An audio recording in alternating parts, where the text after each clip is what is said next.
It didn't carry over to any other team. So that's been humbling for me. And that a lot of times any of these coaches kind of do a double take. They go, "I thought you're supposed to be some smart quarterback. How come you keep having to run it again?" But there has been no carryover, and so that's presented a challenge. But it's a challenge that I've embraced. Now you haven't suggested any plays to Coach McCoy. Zero. No, I don't. I've just. You've never done that. Yeah. It's funny. I mean, sometimes when I'm out there just looking at the defense, I'll barely see an orange jersey on myself to know that I'm not wearing a familiar jersey. Well, 18 years ago, you played your first game at University of Tennessee. 14 years ago, you played your first game for the Colts. Now you'll be playing your first one for the Broncos. How are you? What are your emotions? Yeah, it'd be hard to give you a better answer, probably after the game. It gets down to football for me pretty quickly. I think you've always taught me don't get too caught up in the pregame excitement. So as soon as we can get to the kickoff and get going on the game, that'll be good for me. Got more highlights for you with Russell Wilson making his NFL debut, third-round pick out of Wisconsin. He was in Arizona. I'm going to ask you, how do you stop Peyton Manning tonight? Well, the one thing you have to do, you have to disguise and you have to be patient. He's going to try to get you. If you're blitzing, if you're coming, you can't give it away. If you cheat up with body language, he's going to see you. If he starts pointing you out, waving off like that, you're not going to get free. This is how you have to do it. Okay, they've got a running play set up here to the right side. Peyton thinks Jacob Tammy can block the outside backer, and they can run the ball here. But Ahmad Brooks does a great job. He waits him out, he fools him, blitzes into the backfield, and makes the play. And this is what you have to do. Take your time, let him look away from you, and then come. Whether it's run or pass, you can't show it too early. Make these plays and timing and frustrate him. This is what Woodley and now Chris Carter, new outside backer playing for James Harrison, that's what they have to do. How do you stop Big Ben? Our goal was to always keep Big Ben in the pocket. It all starts with the defensive ends, getting up the field, but not getting behind Big Ben. And the key is really the linebacker doing a good job of spying Ben, keeping him in the pocket. And once, Coach, we know these quarterbacks are good, but once they sense a little pressure in their face, they will get nervous and turn the ball over. And I know Big Ben, he's a really good quarterback in the pocket, man. But when he's outside that pocket, he's a great quarterback. All right, we'll see you at halftime. Let's go back out to Bob Costas in Denver. Bob. Okay, Dan, the Steelers and the Broncos are next on Sunday Night Football. Al Michaels and Chris Collinsworth will have the call, of course, with Michelle Tafoya on the sidelines. That's all coming up right after Faith Hill with a new version of her Sunday night opening. Enjoy the game, everybody, and we'll see you at halftime.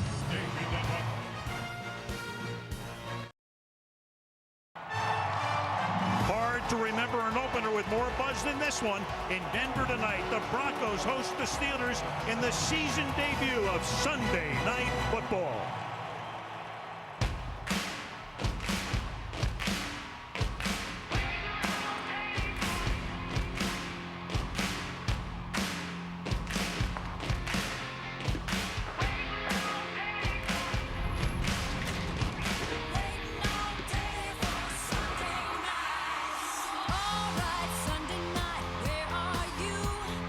Waiting for the game that leads red, white, and blue. You want some football?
be seeing a lot of tonight. The all-pro safety of the Pittsburgh Steelers, Troy Polamalu, as the Broncos meet the Steelers in a doozy of an opener on Sunday Night Football.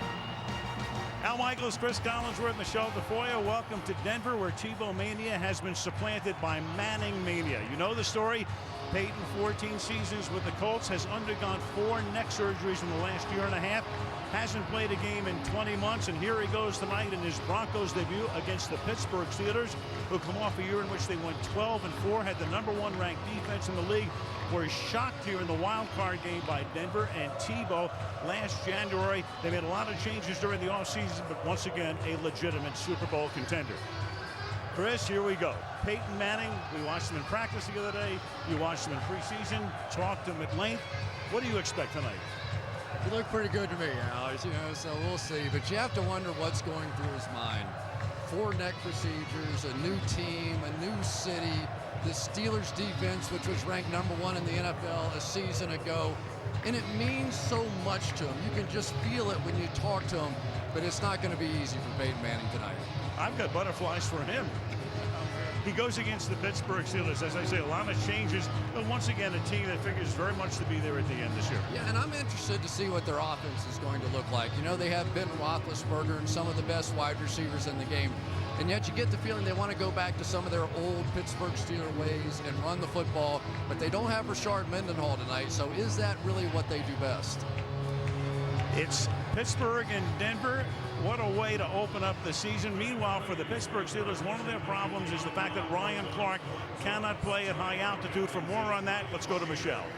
That's right, Al. The Pro Bowl safety for the Steelers has the sickle cell trait in his blood, and that can become life-threatening when he exerts himself in high altitudes. He first discovered this danger back in 2007 when, after playing a game here, had to have his gallbladder and his spleen removed.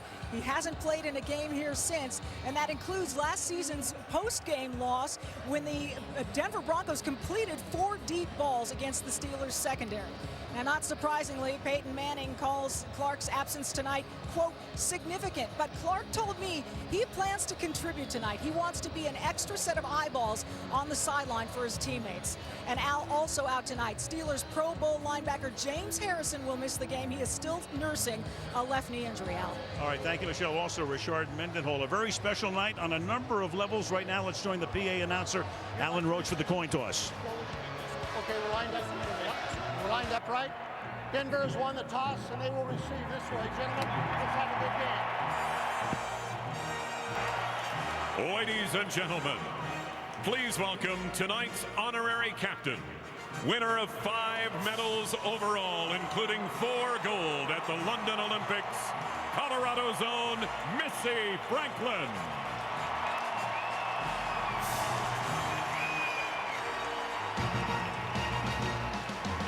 Perfect night in Denver, and here we go. Pittsburgh against Denver.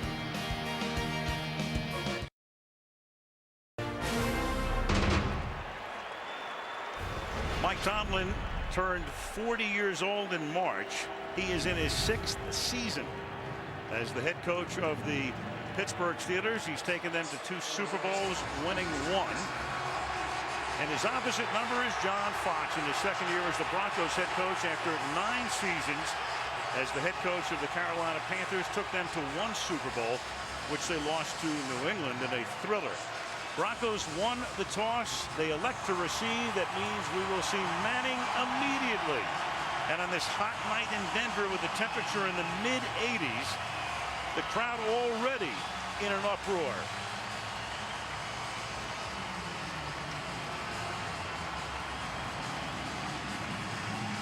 Not a cloud in the sky. Omar Bolden will drop back. That's Sean Sweezum, who will kick off for the Steelers.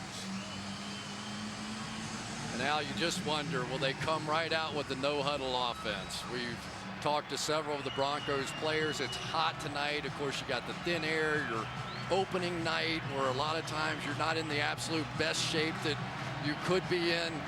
Will Peyton come out attacking from the first play? He might come out on the 20-yard line because most of the kickoffs in this stadium at 5,280 feet wind up as touchbacks. Last season, 80% of the kickoffs, excluding onside kicks, wound up as touchbacks. And here we go from Denver, Colorado, into the stands. And so here comes Manning now. For the first time since he was at the University of Tennessee in 1997, wearing a different uniform. At least it's orange. Hasn't played since a wild card game against the New York Jets following the 2010 season.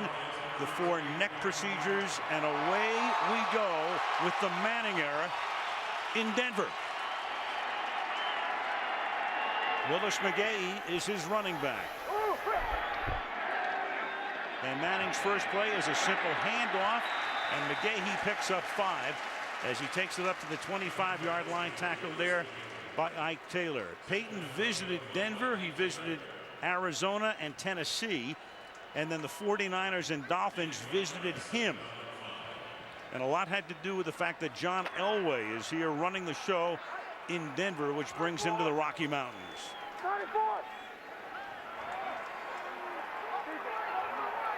From the gun now. On 2nd and 5.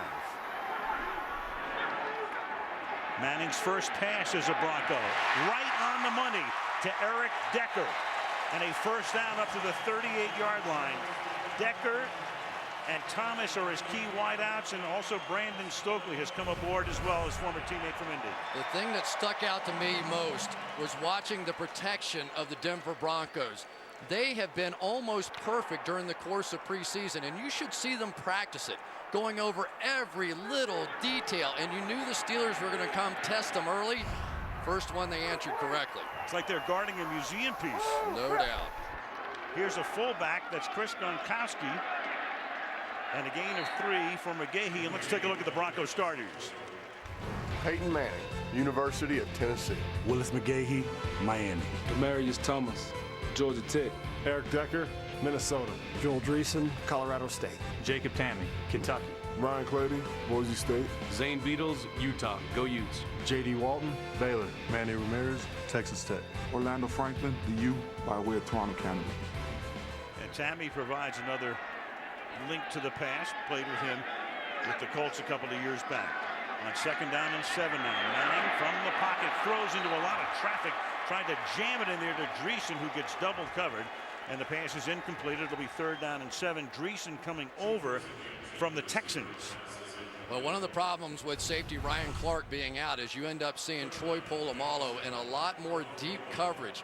It actually got him in trouble in the playoff game because he's a guy that is so dynamic and makes big plays. He wants to attack. He wants to make interceptions.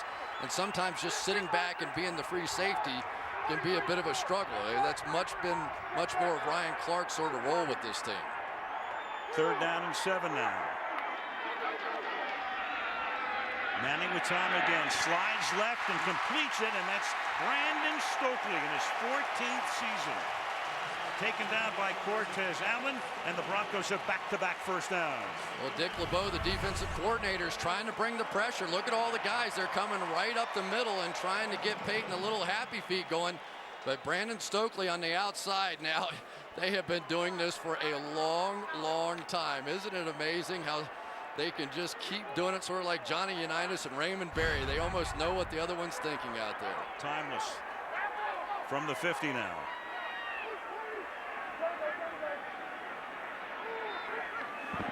And here comes the blitz. That was Polamalu coming in and overrunning the blocking, but Marino has no place to go.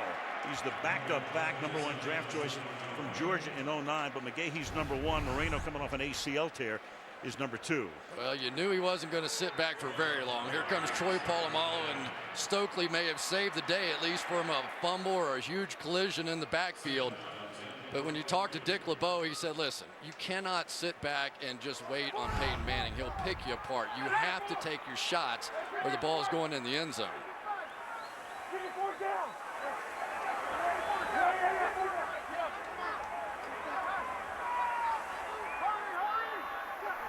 Second and 10 on the opening drive. Blitz coming again. Flag thrown. First of the game, and the pass is dropped by Demaryius Thomas, who made that catch for 80 yards and a touchdown in the overtime game to beat Pittsburgh in January.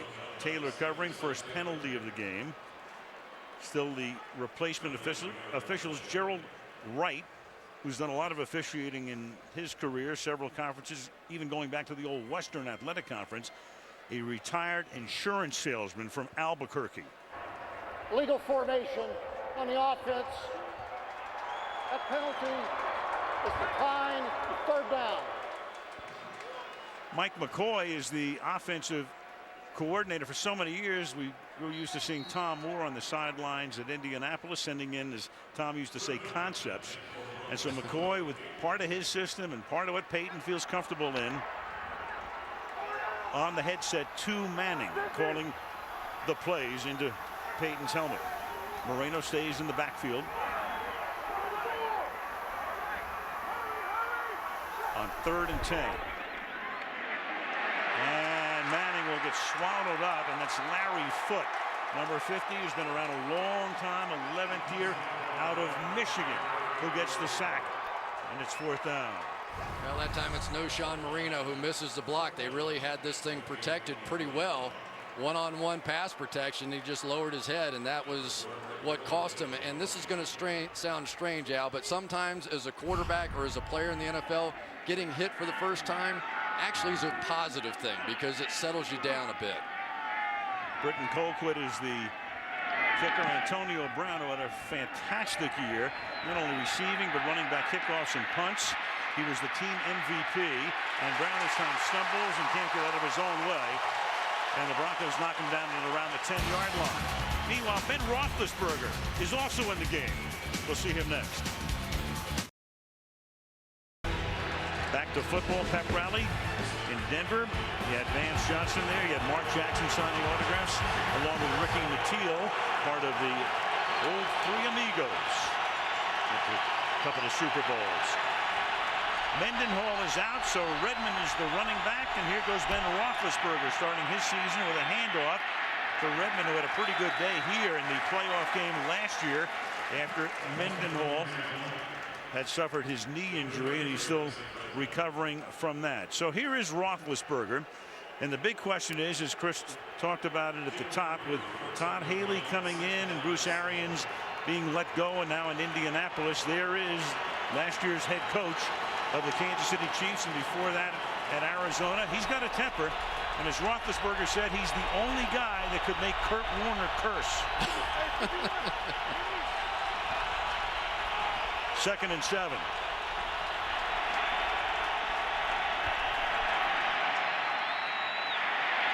Redmond to the outside, turns it up, penalty to the 17-yard line. Steelers were right run dominant last year, so this time they go to the left.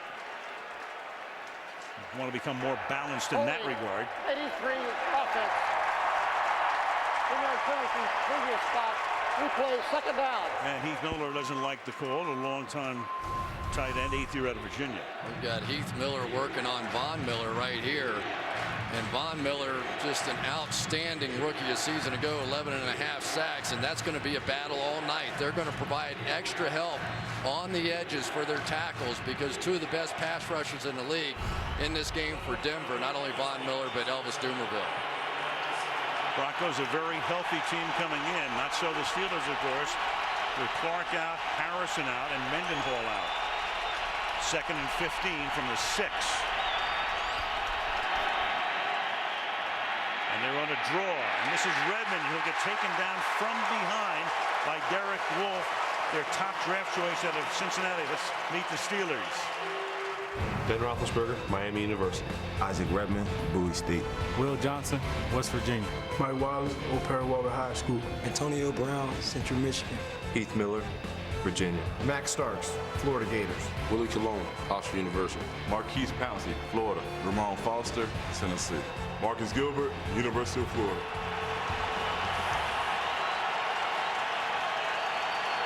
It's 3rd down and 14 now. From the 6, with the stadium shaking. Clock Roethlisberger throws and is able to slip it in there to Mike Wallace between two defenders.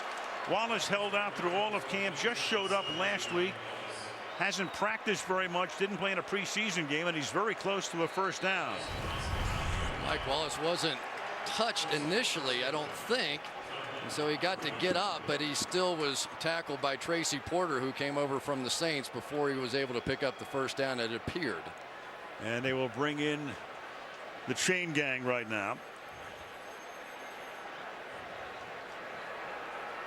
For Mike Wallace, this is a new offense, new terminology. He's really only been practicing for a week, and because of all the crowd noise, they were concerned, would he know all the hand signals and such that goes with a game like this?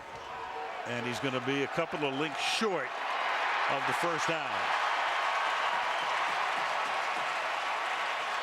And as much as that offense would like to go for it, Mike Tomlin knows a little bit better. You're not going to give Manning the ball at around the 20-yard line. So now you've got Drew Butler coming in to kick. He is a rookie punter out of Georgia, and the former Jet Jim Leonard is back there to receive it. So this will be Butler's first NFL kick. His father Kevin was the place kicker. You'll recall him with the Chicago Bears between the mid-'80s and the mid-'90s. In fact, Butler won a Super Bowl ring, his dad did, with the fabled '85 Bears, and then ended his career with the Arizona Cardinals. Nice place to make a debut as a punter at 5,280 feet. Why not? Get that average up around 60. Right. And call it a career. And the kick is a low line drive, and Leonard takes it back at the 28-yard line, looking for room around the outside. And down he goes at the 40-yard line. Jason Worrells makes the tackle. Manning out for the second Bronco series. Peyton Manning. We heard about him. A lot of people did when he was in grade school. Son of Archie and Olivia. Went to Newman High School in the early 90s and then to the University of Tennessee. Had a spectacular career in Knoxville. Indianapolis, the #1 overall pick in '98 through 11. And here he is in orange again, from Rocky Top to the Rocky Mountains. Manning, who starts the game 2 of 4 for 22 yards, first down at the 40 with McGahee, the running back.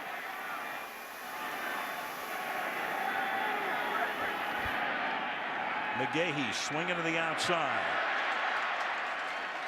Gain of 4 up to the 44, tackled by Foot. Al, you can do this as well as I can. You've seen him throw as many balls, maybe more than I have, and he just kind of looks the same. There was a play against the San Francisco 49ers in preseason in which he released one. Paris Harrelson just absolutely drilled him, completed a long ball down the field, and that was kind of the moment that you got the feeling that he is back. You know, whether or not he's really sharp at this point, you don't know, but he's capable. Second down and 6, and that pass is caught on the outside by Thomas, and Thomas is able to slip the initial tackle. Steps away from Lewis. It'll be 3rd and short. Let's take a look at the defense. Ziggy Hood, Missouri. Casey Hampton, Texas. Brett Kiesel, Grable High School. Go Buffs. Lamar Woodley, University of Michigan. Larry Foote, Michigan. Lawrence Timmons, Florida State. Chris Carter, Fresno State. Keenan Lewis, Peyton Manning High School. Troy Polamalu, University of Southern California. Ryan Mundy, Woodland Hills High School. IT Swagger University. The Pittsburgh D, #1 last year. And #1 against the run, and there's a fumble, and it winds up in the hands of the Steelers. So on a 3rd down and 1, the Pittsburgh Steelers come up with the football as Lamar Woodley is the beneficiary of the fumble. Yep. Troy Polamalu got the inside push initially right here, but then I think it's Larry Foote, number 50, who comes around and really just sort of flails at the football and knocks it out. You can see him almost backhanded out of there. Just got it right on the ball. Here he is, back turn, just going to throw his body back at it, and out comes the ball. So this was a very good team running the football a season ago. Willis McGahee, almost 1,200 yards rushing, but Troy Polamalu disrupts a lot of things, especially in goal line and short yardage. McGahee had 4 fumbles last year. The Steelers, amazingly, with only 15 all season takeaways, fewest in the league. So they get it at the 47 now. And they'll start with Redmond taking the ball to the 44. And let's take a look at the Denver defense. Derek Wolf, Cincinnati. Ty Warren, the real Texas A&M. Justin Bannon, Colorado. Elvis Dumerville, University of Louisville. Von Miller, Texas A&M. Joe Mays, North Dakota State. Wesley Woodyard, Kentucky. Champ Bailey, University of Georgia. Mike Adams, Delaware Blue Hens. Raheem the Dream Moore, UCLA. Tracy Porter, Indiana. Porter intercepted Manning in the Super Bowl a couple of years back. You look at Champ Bailey, you saw him introduce himself. 14th year, 11 Pro Bowls. This is Chris Rainey wearing Weldy Moore's old number, and the rookie gets taken down by Wesley Woodyard. Rainey is a rookie out of the University of Florida. That'll set up a 3rd down and 9. Well, Wesley Woodyard's getting a chance to play because DJ Williams is suspended. He comes right out of this side over here. Going to chase it all the way across. He's been their leading special teams tackler for a number of years around here, and his speed certainly adds an element. This Broncos defense looks better to me, and they've made some additions over what they were a year ago. Jack Del Rio is the new defensive coordinator after Dennis Allen had guided that unit last year and got the head coaching job with the Raiders. Play clock is down to 1. And they barely get it off, and the pass is caught, and that will be Emmanuel Sanders for a 1st down. So much ground and pound through the history of the Pittsburgh Steelers, but right now, of course, with Antonio Brown and Mike Wallace and Emmanuel Sanders and the tight end Heath Miller, they love to put it up. Well, they've got a zone blitz going, and they're going to try and bring somebody, Mike Adams, out across the way to get into that hook zone, and he just couldn't get there. He got caught up on the inside receiver, Heath Miller, couldn't get over the top, and the Pittsburgh Steelers pick up a big 1st down. Off a 3rd down and 9. Now Redmond is back in the game from the 33. They'll be shuttling the running backs tonight. Redmond, Dwyer, and Rainey. Stretch play. Going nowhere. Read perfectly in a swarming defense. Von Miller, number 58, is there, and then Porter finishes him off for a loss of 5. It's so interesting. Leonard Pope thought he had a good block on this one right here on Von Miller.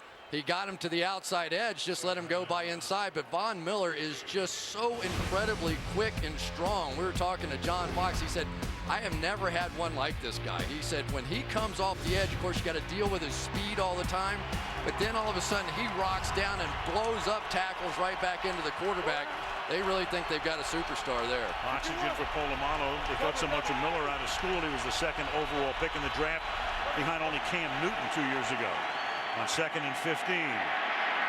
Running it again over left guard, and Redmond going next to nowhere. Setting up a 3rd down and long with a little over 4 minutes to play in the quarter. So Jack Del Rio had been the coach at Jacksonville for 9 years. Before that, he was with John Fox at Carolina as an assistant, helped him get the job with the Jaguars. Got fired last year. Then when Dennis Allen got the job in Oakland, the call went out to Del Rio to come here.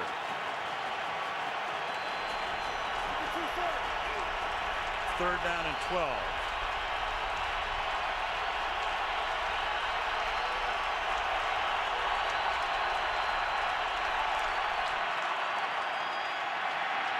And Roethlisberger has to slide away and get sacked. Derek Wolfe, the rookie out of Cincinnati. They didn't have a 1st-round pick. He got picked in the 2nd round. He was their number 1 choice, and he can mark it down. His 1st sack ever. Ben Roethlisberger in prime time.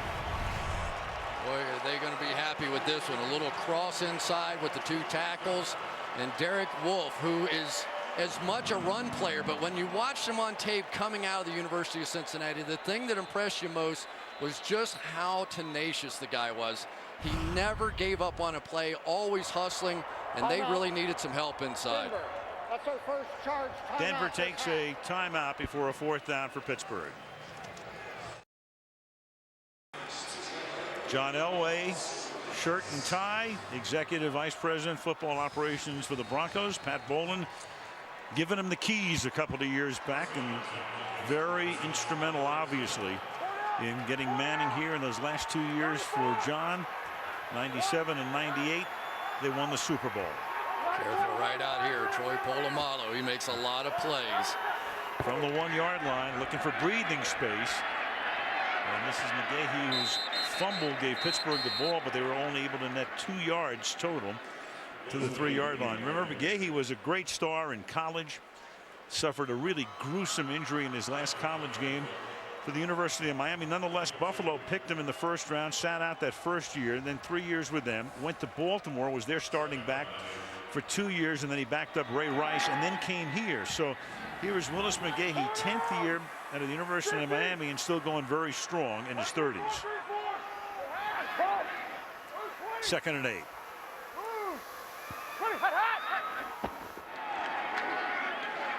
And again, threading his way for a gain of a couple. McGahee for 2. It will be 3rd down and 6.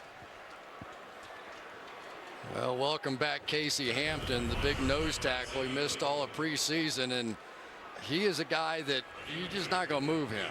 You know, I was talking to him on the field before the game, and I said, can you go 2 plays in a row, because he hasn't had a lot of practice. He said 2 plays is no problem. I just hate running to the sideline and back. Now 3rd and 6. Moreno flanking Manning in the backfield.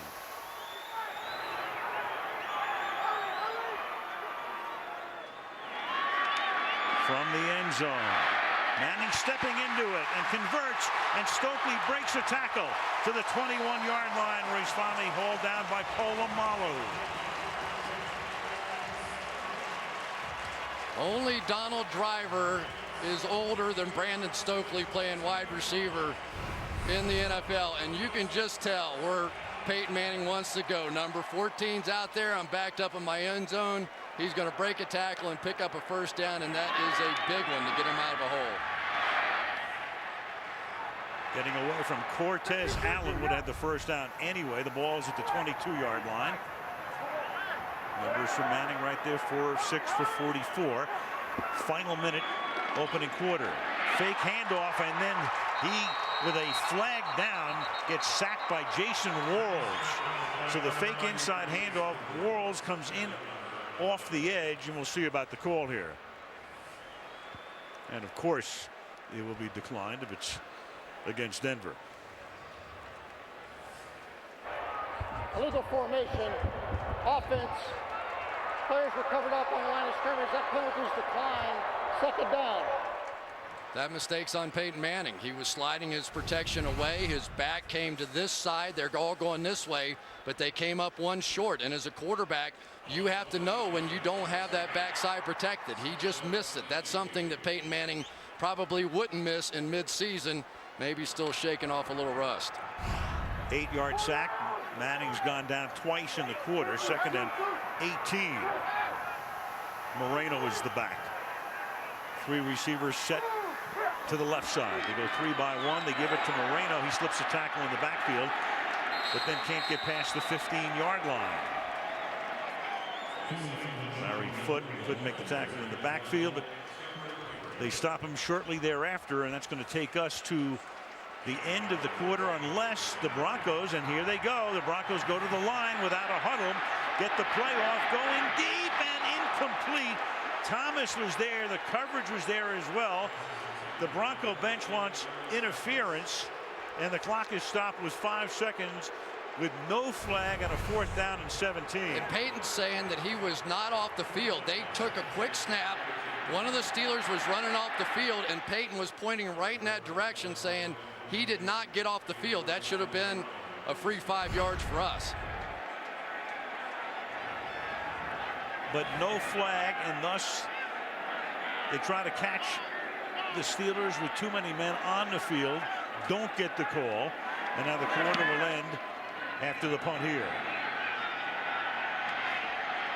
Antonio Brown from the 40 gets a block on the outside, and Brown returning the ball past midfield.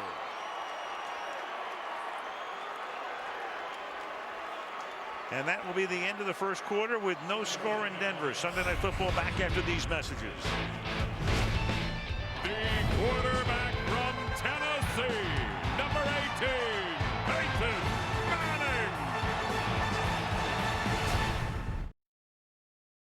sunset. John Elway went riding off into one of those following those back-to-back Super Bowls, announcing his retirement. The height of his career, at least in terms of the hardware.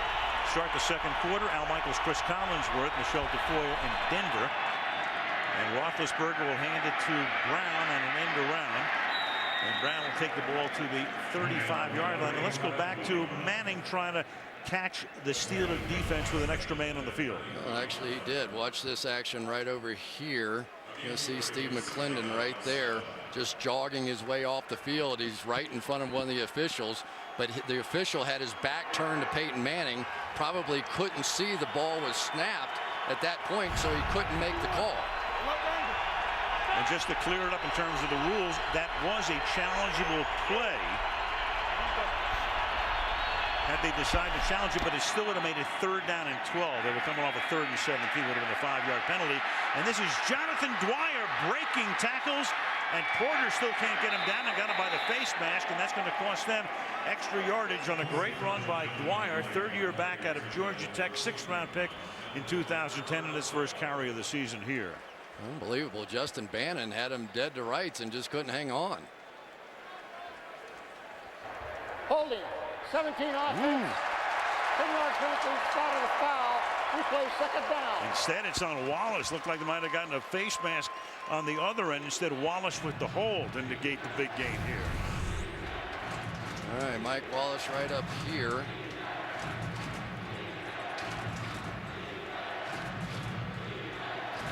Yeah, I'd say that's a hold.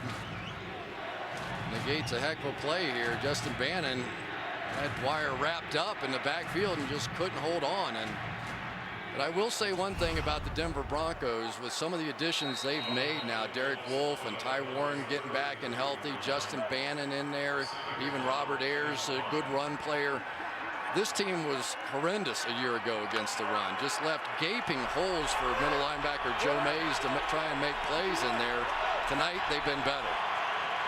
A foul from the spot. That's going to make it 2nd and 5. That's Miller coming in motion now out of the slot, and the pass goes to the other side, and that is caught by Will Johnson. The Steelers this year using a fullback, and Bruce Arians always used to tell us when he was the offensive coordinator to go around town and people would scream at him, get a fullback.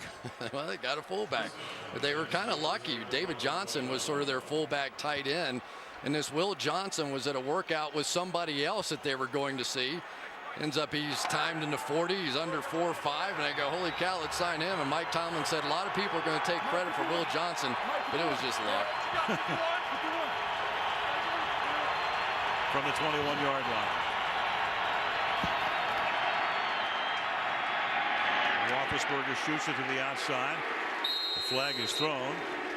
Heath Miller, who does the same types of things for Pittsburgh that Jason Witten has done for years for the Dallas Cowboys. Solid, steady, consistent. Got an offside call here. Offside. 58 defense. 5-yard penalty. Still 1st down. Von Miller. So yeah, and I think Von Miller's getting a little frustrated because the Pittsburgh Steelers are doing a little bit more of this quick passing game than what you've seen out of them in the past. This is a new addition, I think, by Todd Haley. He really wants to give his offensive linemen a few chances against these top pass rushers to go out and just cut them. Be aggressive so you don't have to block for 3, 4, 5 seconds, and it slows them down because they get frustrated. 1st down and 5. Roethlisberger is 3 for 3 in the air for 39 yards. Here's Jonathan Dwyer. Setting up 2nd and short. Bannon, playing with his 3rd team in 3 years, makes the stop. Well, big Max Starks working on the outside, the left tackle. There was some question. They drafted Mike Adams out of Ohio State, whether or not he was going to be the left tackle. But one of the reasons they sort of felt like that Starks was the better fit, at least for now, is Willie Colon, the longtime right tackle, is now playing left guard, and to have Max Starks in there and able to sort of coach Willie along for some of these early games might help him. There's Mike Adams there. Right, they drafted offensive lineman 1 and 2, DeCastro the other, but he's on injured reserve. 2nd down and 3. Dwyer again, and Dwyer tough running but can't pick up the 1st down. As Keith Brooking comes up to make the tackle in his 15th year working out of Georgia Tech. You know, the Pittsburgh Steelers the last few years have been so right-handed with their running game, more often than not running off that way, but now they feel like they can really pull both directions. Ramon Foster, a pretty good puller. Willie Colon learning how to do that. So they have a little more balance, they feel like, out of their running game this year. 3rd down and 2.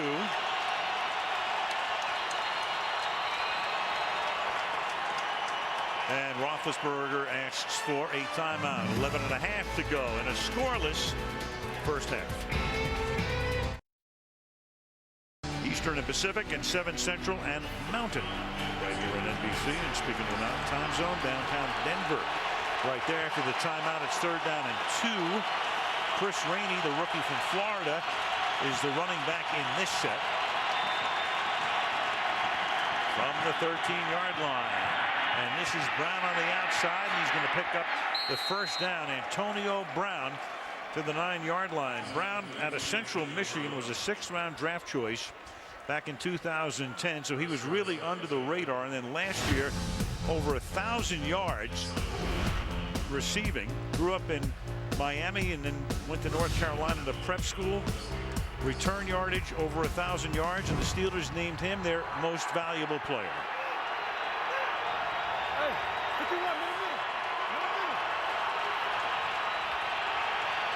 Dwyer and Rainey are now both in the backfield on 1st and goal from the 9. And Roethlisberger fires over the middle. Miller will take the ball to the 2-yard line. Keith Miller has only caught about 10,000 balls over the middle in his career. 2nd and goal. There's a flag down. The Steelers are looking to get up to the line of scrimmage without a huddle. Penalty marker at the 10. Well, another one of those quick throws, and one of the things that they really have been working on, early down throws to their tight ends and their backs. They felt like they were too focused on their wide receivers a season ago. They're trying to make that change. Before the ball was snapped, encroachment, 99 on the defense, lined up in the neutral zone, came across, contacted a player. Replay, 1st down. That is Vickerson.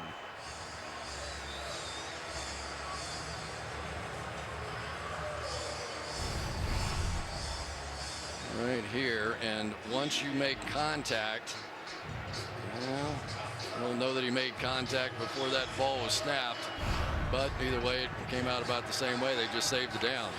Saved it down. Would have picked up a little extra yardage on the play, but you'd rather have it 1st and goal from the 3 than 2nd and goal from the 2.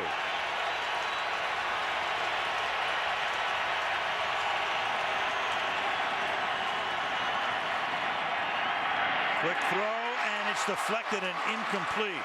Trying to get it to Brown on a slant, and that's Champ Bailey saying, Yeah, Champ has seen more than a few of these. You don't go to 11 straight Pro Bowls unless you can break up a slant on the goal line.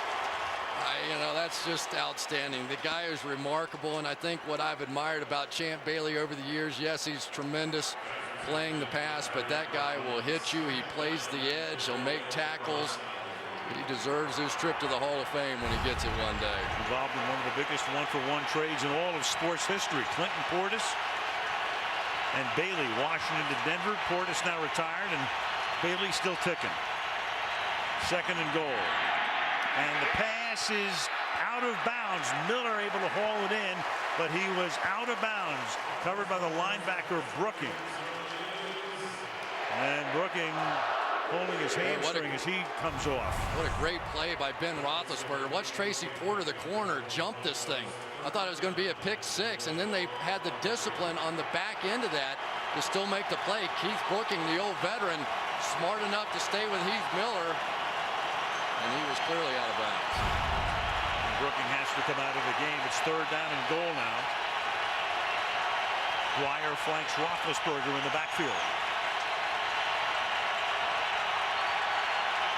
Play clock going all the way down, and you should have a delay here.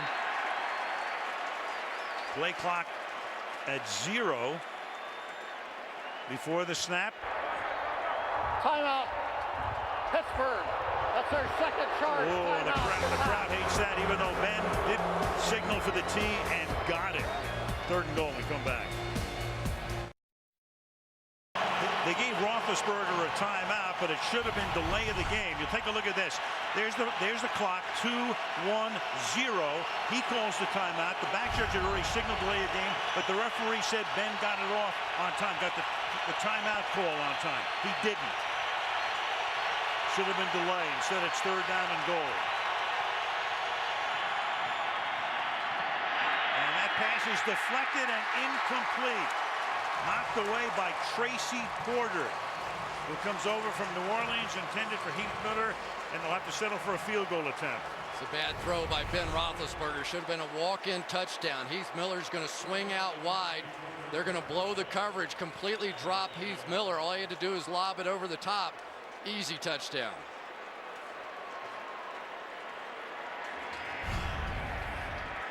Now Sean Sweezen, 3rd season with the Steelers. Guy's been in the league for 8 years. Butler to hold it. Greg Warren to snap it. And the first points of the game belong to the Pittsburgh Steelers on the 21-yard field goal. 10-10 to go in the half. 3-0 Pittsburgh.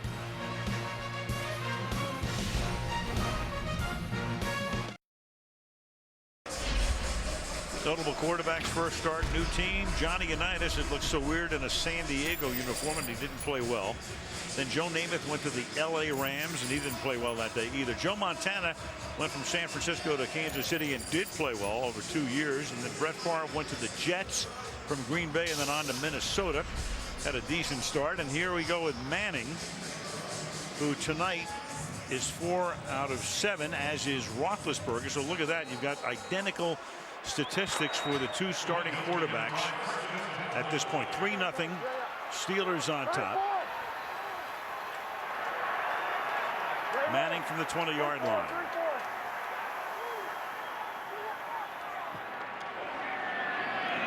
And over the middle, and that's a 6-yard gain as Joel Dreesen makes the catch. And one of the things with Manning and with Peyton is he want to go no huddle or not here.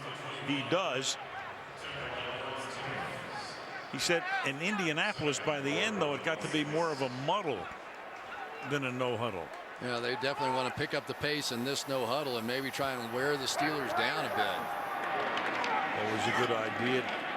The mile high altitude here as McGahee takes it out to the 29-yard line.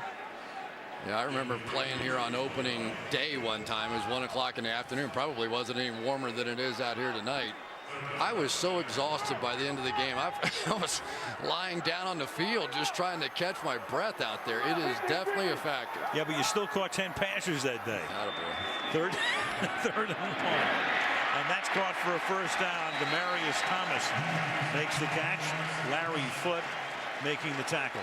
The last time these two teams got together, Demaryius Thomas was running to the house with that overtime 80-yarder to send the Broncos on in the playoffs. And so far today, the Pittsburgh Steelers a little more conservative on the back end than what they were against Tim Tebow. From the 35, Manning going no huddle again, and that pass to Thomas, who's able to reach back and make the catch, and then jaws with Ike Swaggin Taylor. Yeah, Ike Swaggin Taylor remembers well that he was the one that Thomas beat for that 80-yarder last year, and they have been pushing and shoving and jawing and fighting all night long on the outside. I think Ike Taylor's heard enough about that play too. 8.5 to go in the half. And Manning over the middle, and that is caught. Larry Foote making the tackle on Tammy, his former Indianapolis teammate, 5th year in the league out of Kentucky. You know, and the other thing this does, and we talk about it all the time, but you trap defensive linemen on the field. In this day and age, they're not used to having to play 7, 8, 9 plays in a row, and all of a sudden the pass rush starts to disappear. 2nd and 6 from the 41-yard line. Off the play fake, Manning has to run away and does, and Peyton's out of bounds with a first down. He ran by Timmons, got away from Lawrence, and moves the chains. Well, one of the things that Dick LeBeau said that bugs him more than anything else about Peyton Manning are those little steps, those little moves like Tom Brady makes inside the pocket. Well, that time Peyton Manning saw Lawrence Timmons coming inside, and he made a big move to the outside. from the 34-yard line.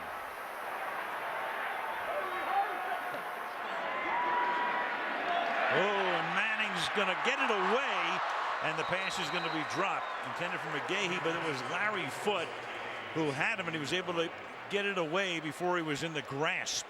Second down. Yeah, they're starting to come with some pretty clever blitzes now, taking the tackles down inside, looping the linebackers around, and you know, even for a veteran guy like Peyton Manning, Dick LeBeau is going to surprise him from time to time. There he is, he's 75 years old today. How about that? 75-year-old Dick LeBeau. Second down and 10, and if the pass is caught, Decker makes the catch, and that's a first down saving tackle by Keenan Lewis, but it will be third down and 1. Yeah, they're trying to bring some pressure on the fly now. That time LeBeau called a blitz coming off Peyton Manning's left side. He just took a little step off to the right and found Decker. This is an impressive drive. This is a Peyton Manning looking drive here. Started at the 20. Now on an inside handoff, it's McGahee. So they have gone from their 20 to the Pittsburgh 20. First down.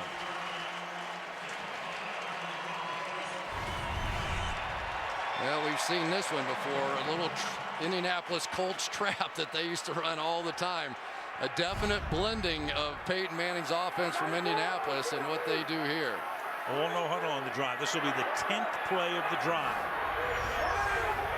McCoy, the offensive coordinator, calling in the plays to Manning, who throws, and it is caught, and forward progress might net the first down for Tammy. A little juggle, but right there, we'll see where they spot it. They only give him the 11-yard line.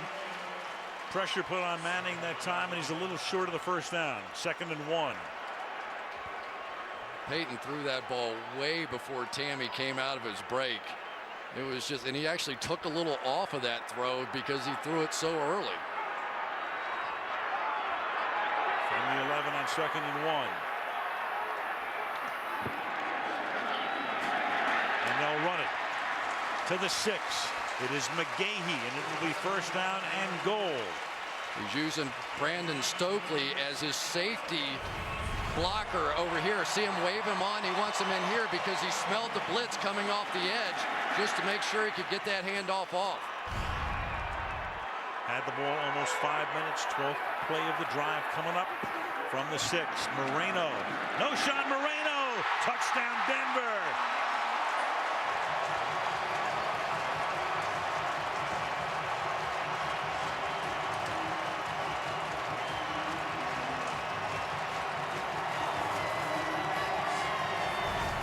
How sweet was that drive?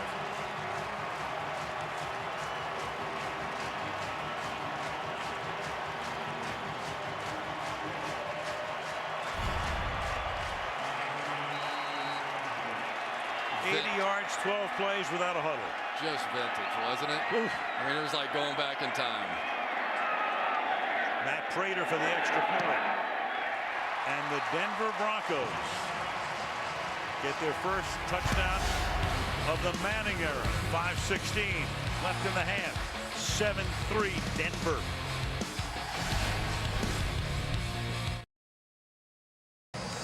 Well, one thing the Broncos talked about is getting Peyton comfortable at the top of the game. So they got him comfortable in the huddle, but he's far more comfortable in the no huddle.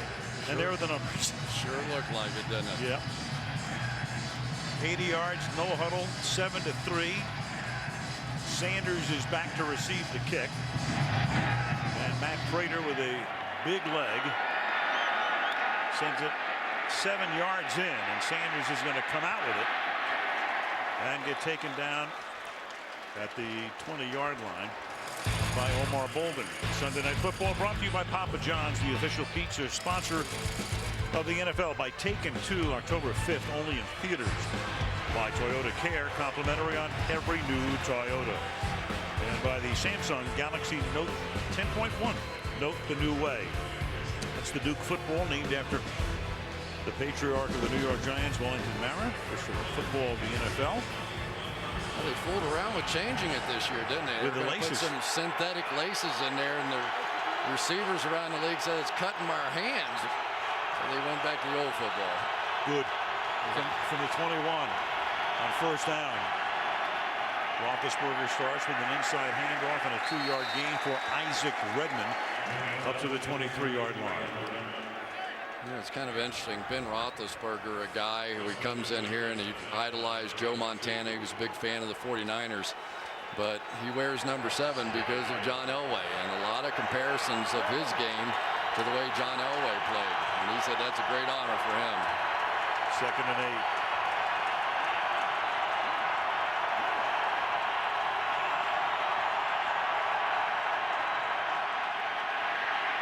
Four-man rush, a little dump off Redmond. And Redmond will take it up to the 29-yard line.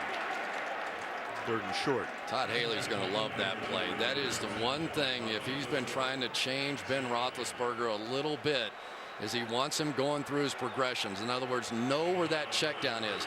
You don't always have to do some wild scramble if it is starting to break down. Just dump it down to the back and let him pick up 5 yards.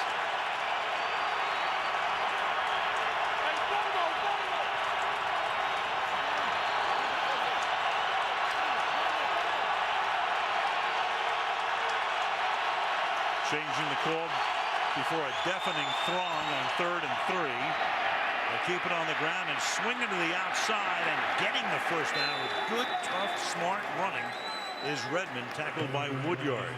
You know, they're actually doing a pretty good job of jamming it up inside. Watch how they jam this hole up, but the bounce out by Redmond so far in this game has been pretty good. Jonathan Dwyer had one earlier, so it's not that they're not doing their job. They're just not able to get their hands on the ball carrier.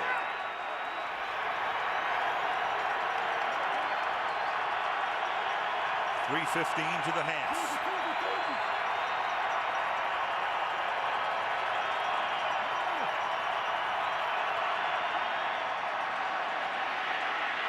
And Roethlisberger will slip away, extending the play as he's done a million times. And this time all he can do is throw it away. And when you're out of the pocket, there's no grounding. Adams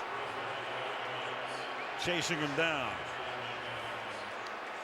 Well, Von Miller knows what everybody else knows now, that it is tough to hang on to this big guy. When he is doing his thing, he ends up being able to grab him around the shoulder pads. And talking to Jack Del Rio, he said you got to treat him like he's a tight end. And and this Marcus Gilbert, the right tackle, in pain. Kings, he's a big Kings fan. And in case you haven't heard, Chris, the Kings won the Stanley Cup this year. You've mentioned it once or twice. What are the odds that those two guys are going to stand up right in front of the promo of Matthew Perry, right? You know, it happens every time. 9-2. There's Gilbert, who came off under his own power, but he's on the table. Mike Adams now comes in, the rookie out of Ohio State, at 2nd down and 10 from the 33-yard line. And they hand it off to Baron Batch with a flag. With Mendenhall out tonight, they got Redmond, Dwyer, Rainey, and Batch as 4 running backs, plus the fullback, Will Johnson. And they've all seen action. Illegal formation on the offense. Penalties declined. 3rd down. And there is Richard Mendenhall, still rehabbing off the knee injury, which he suffered on the last day of the regular season. Sparingly used in preseason. Some question as to whether he will be able to play tonight, but he won't, obviously. And they're hoping to get him back against the Jets next week. Watch out for the pass rush now. Here they come. 3rd and 11.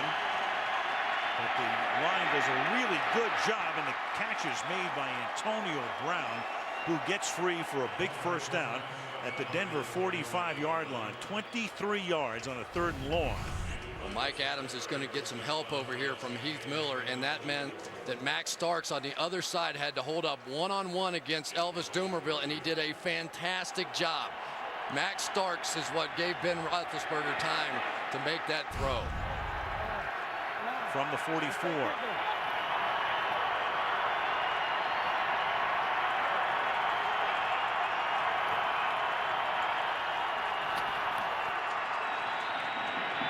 Blitz coming, flag thrown, and Brown along the sideline. No signal yet as to whether he did or didn't, but you got a penalty back at the 50-yard line.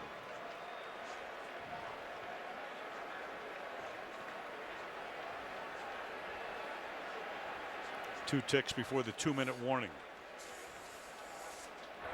Illegal formation. 76 was lined up improperly. 5-yard penalty.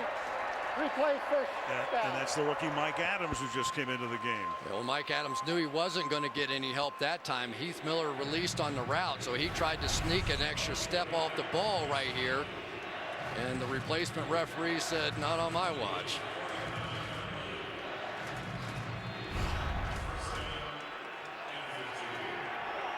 They're going to have to help Mike Adams, so that puts a ton of pressure on Max Starks on the other side. He has not gotten any help at all since the injury happened to Gilbert. 1st and 15. Here's Redmond. He gets bounced down after a gain of 3 by Robert Ayers. 2-minute warning comes with 1:56 left in the half. Denver 7, Pittsburgh 3 on Sunday Night Football. Halftime show. 2nd and 11 now. Fake to Dwyer, and Roethlisberger had time for a moment, then finds a wide open Brown inside the 20, and Brown out of bounds at the 18-yard line. And that's what Ben Roethlisberger has done a million times, extending that play. And Antonio Brown fell down. His defender turned around and looked for Ben. He's still scrambling around. You know, how many times have we seen that? I don't know how to even define that, but that is what he does as a quarterback, probably better than anybody. Just keeps plays alive, and eventually the receivers uncover. From the 18.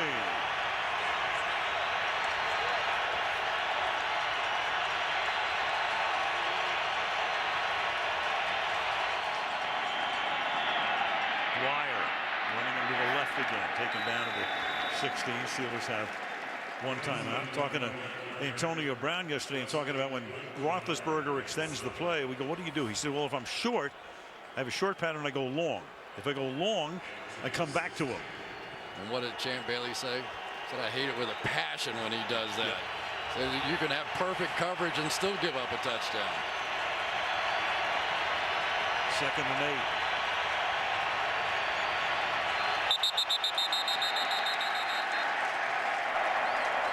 Start. 78 offense, 5-yard penalty, still 2nd down. It's the veteran left tackle Max Starks. Well, Max Starks knows that he's not going to have any help, so he's going to have to get off the ball quickly against Elvis Dumervil, Pro Bowl pass rusher on the outside. And it just changes your mindset. So far he's been up to the task, and really Dumervil has not been a factor. Neither is Von Miller much. No help again.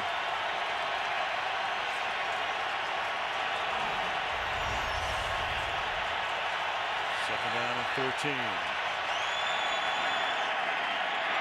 Roethlisberger slings it to the outside and incomplete off the hands of Dwyer, trailed on the play by Woodyard.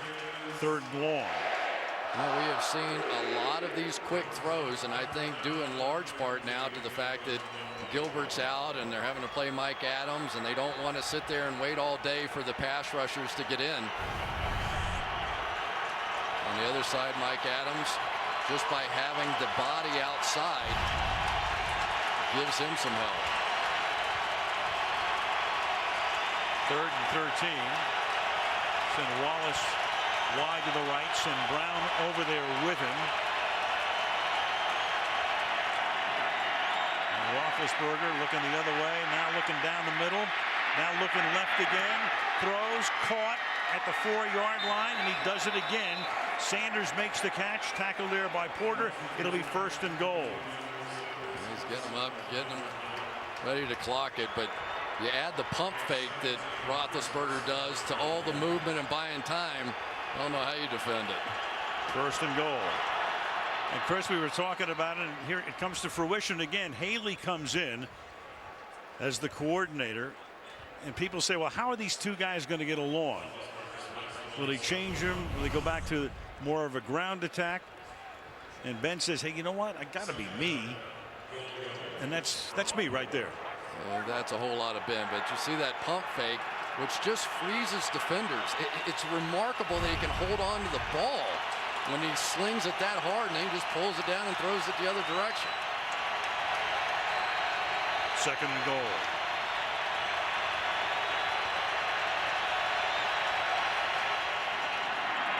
And the fade is incomplete. Good coverage that time. Wallace blanketed by Porter.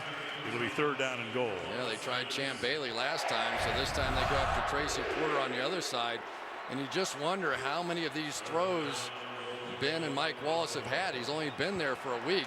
But this is a major upgrade at the cornerback position to get Tracy Porter, of course, the Super Bowl hero, picked off the pass against Peyton Manning to win it for the New Orleans Saints. But these two guys, pretty good pair right now.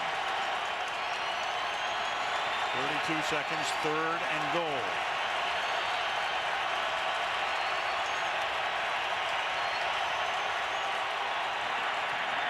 Pump fake over the middle, wide open. Miller for the touchdown. Heath Miller, as he has done so many times in his career, just finds that open space right over the middle. Watch this little double move, down, in, and then back out. A little fake. Joe Mays jumps it. Pretty little clever. There's another pump fake right there. Tell you what, these guys go no huddle. They're pretty good, aren't they? Up and down the field we go. That's a 79-yard drive, 14 plays. Sweezum's extra point makes it a 10-7 Pittsburgh lead with 28 seconds left in the opening half on opening night.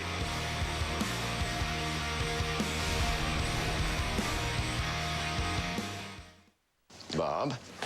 Oh, hey, Alex. Just picking up some brochures, posters, copies of my acceptance speech. Great. It's always good to have a backup plan in case I get hit by a meteor. Wow, your hair looks great. Didn't realize they did Photoshop here. Hey, good call on those mugs. Can't let them see what you're drinking. You know, I'm glad we're both running a nice, clean race. No need to get nasty. Here's your honk if you had an affair with Taylor yard sign. Looks good. FedEx Office. Now save 50% on banners. Steelers on top 10-7. What's your assessment overall the opening half here? I think this is just pregame warm-up right here. You get the feeling these two quarterbacks are settling in a little bit right now, and they're getting hot. You know, the no huddle seems to have woken up both of these offenses. It's been fun to watch for the last 10 minutes. Like a great heavyweight fight, maybe a little feeling out process early on. That's exactly right. Who will deliver the knockout blow? Rookie Omar Bolden is back, and he'll have no opportunity to run that one back. So let's see what Manning has in mind here with 28 seconds, 2 timeouts. You wouldn't imagine too much here, would you? Against the #1 ranked defense, I don't know. Maybe take a little shot here early on. You know, if you could get an easy completion, a screen, a draw, and you bust it out of there, then maybe, but I would say if Pittsburgh had all of its time, that would be a different story. But you're right. They're just going to button it up right here, take a knee, and go to the locker room. And that is the way the half ends. Manning was 10 of 14 for 98 yards. Roethlisberger was 9 of 16 for 120 and a touchdown. Pittsburgh drew first blood. Denver answered with that no-huddle 80-yard attack, and then Roethlisberger answered with 79 yards of his own. Coming up next, the Toyota Halftime Show with Bob, Dan, Tony, and Rodney after these messages from your NB. And Dan Patrick.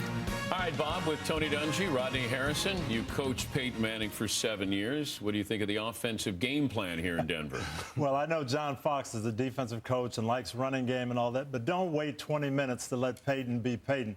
That no huddle, that high energy, fast pace, that's Peyton Manning. You're going to score points if you let him do that. All right, look at the highlights from week 1, as we like to call them, the lights, some dramatic finishes in week 1. Rams, Lions. Lions down 3, 15 seconds to play. Matthew Stafford to Kevin Smith. Stafford's only touchdown pass of the game. Lions win at 27-23. Lions travel to San Francisco next Sunday night here on NBC. Eagles, Browns, Michael Vick. Vick down 6, finds Clay Harbor. Eagles win at 17-16. He threw 4 interceptions on the day. Jaguars, Vikings. Adrian Peterson is back. Tore his ACL, MCL on Christmas Eve. Had a couple of touchdowns. Vikings win it in overtime, 26-23. Patriots and the Titans. Bloodied nose couldn't stop Tom Brady and the Patriots. 2-yard touchdown to Rob Gronkowski. Gronk's got to work on the celebration. You'd think as many touchdowns as he scored, he'd be able to... And I forgot something. Bills, Jets. Would the Jets score a touchdown? Oh, yeah. 6 of them. 1 on defense, 1 on special teams. Mark Sanchez, Stephen Hill. 1 of 4 offensive touchdowns on the day. They're a juggernaut. Jets roll. Niners, Packers. Green Bay had won 9 straight regular season games against San Francisco, but Alex Smith, Randy Moss. Niners win this one in Green Bay, 30-22. Heisman Trophy winner Robert Griffin III on display in New Orleans. First Redskin rookie QB to start the opener since Norm Snead in 1961. He finds the former Colt Pierre Garçon.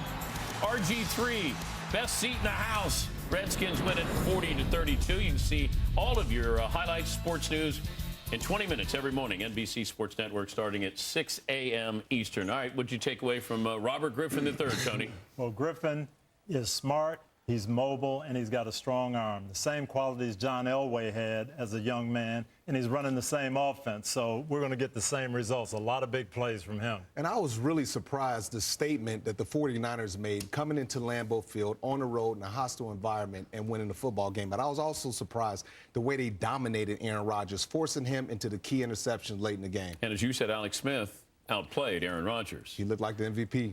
You got the Niners hosting Detroit coming up Sunday night on NBC.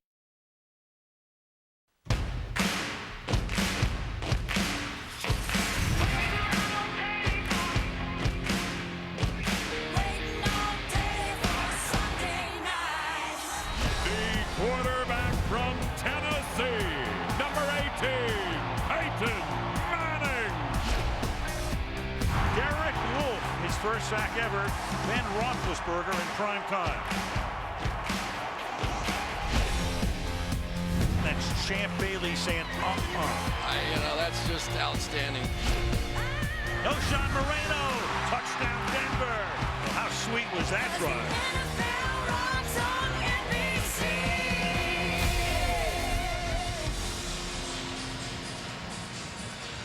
And you can follow your favorite team all season long. Go to itunes.com/NFL. As we start the second half, Al Michaels, Chris Collinsworth, Michelle Tafoya. Opening night in Denver. Opening night of the Manning era. 10-7. Steelers on top, and Pittsburgh will get the ball as we start the third quarter.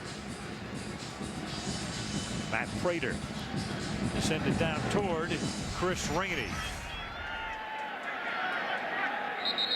And Ben Roethlisberger will start from the 20. Before that, let's go to Michelle. Well, with right tackle Marcus Gilbert questionable with a left knee, rookie Mike Adams has stepped in. Mike Tomlin told me at halftime that Adams did get some work in the preseason at right tackle. He feels confident in him. They're not going to give him any help on the line. And by the way, right guard Ramon Foster is also questionable because of an eye issue. I asked Mike Tomlin if we'd see some more no huddle in the second half, and he said you could see a heck of a lot more if it looks as good as it did on that scoring drive. I'll bet. Thank you, Michelle. Here's Adams. Doug Legursky has gone over to right guard. He's the backup center to Pouncey. The drive begins at the 20-yard line with a blitz, and the pass is a little underthrown and behind wire as the heat was put on by the Denver defense. Second down and 10. You know, it's kind of interesting that we didn't see a lot of in that first half. And granted, there were 2 deep safeties a lot of times for the Denver Broncos. But Mike Wallace last year, the wide receiver, started the year 8 for 13 on deep balls. Was just a terror. But they finished the season 0 for 8 trying to throw it deep and haven't hit one yet today or even tried one down the field. And again, Wallace also coming off the holdout in training camp. Playing at altitude is Dwyer, runs into his own man, and then is able to plunge ahead for a gain of 3.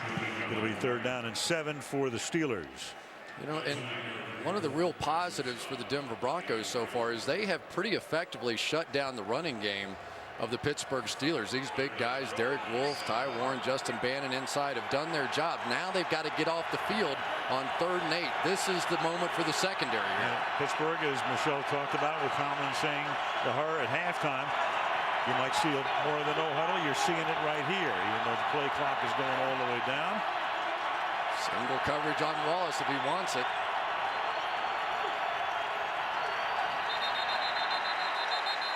And now you got Willie Colon. 74 offense, 5-yard penalty, still 3rd down. And that'll make it 3rd down and 12. You know, and this is what makes it really tough, because now defensively you have a chance to bring a blitz. Then they get forced to throw one of those quick balls, you know, the hot throws and all that. You make a tackle on 3rd and 8. You don't do that. On 3rd and 12, a lot of times that's what you see defensively.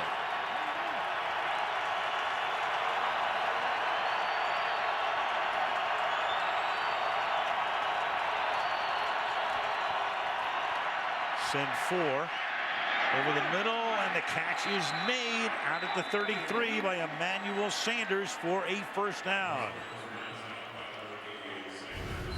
Boy, Joe Mays has got to be saying, what was that? Number 51 running right down the middle of the field. Emmanuel Sanders, it flips him around the tightest of windows, and Ben is just having a tremendous game. Now you know why they abandoned the running game in years past. From the 33.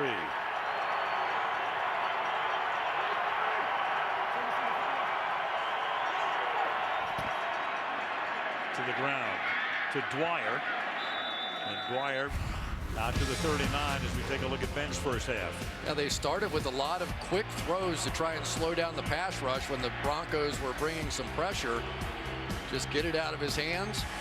And then we all know what came next. Some of the pump fakes and the scramble and the Ben being Ben, and then there were the touchdown throws. So that's what you get. You slow down the pass rush with those quick ones, and gives him a chance to do his thing.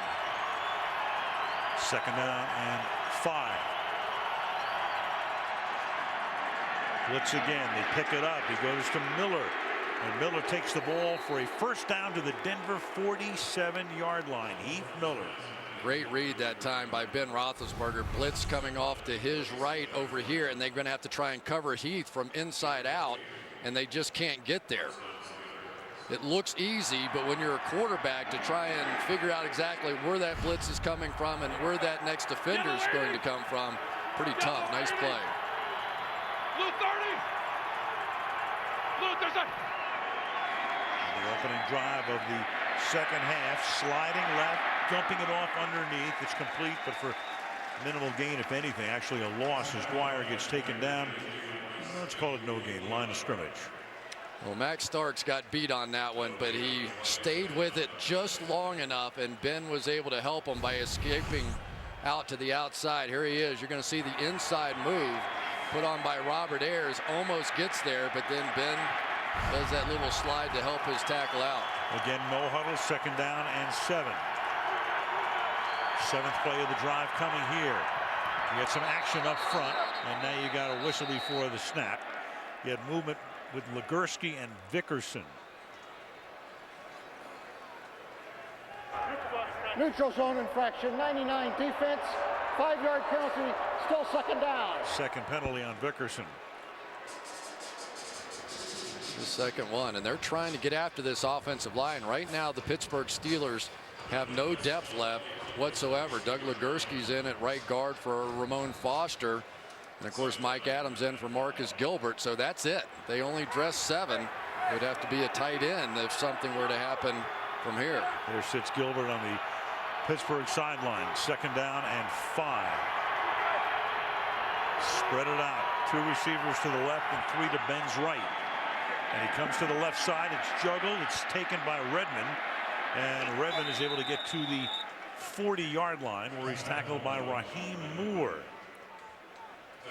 That will make it 3rd down and 3. You know, it's one of the problems not having Rashard Mendenhall in there. When Mendenhall is coming out of the backfield with his speed, Some of those catches and runs can turn into 25-yard plays. Not quite the same threat with Redmond coming out. Brenton Hall with the knee injury making the trip. Hope to have him back. The Steelers do next week. 3rd and 3.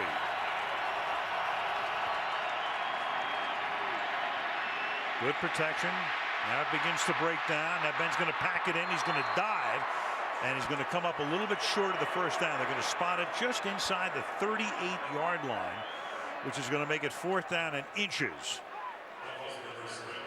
You know, they may give him the bounce on this one. Let's see if he was touched at all before he goes down. Do you get the bounce? You should. Well, there's contact there.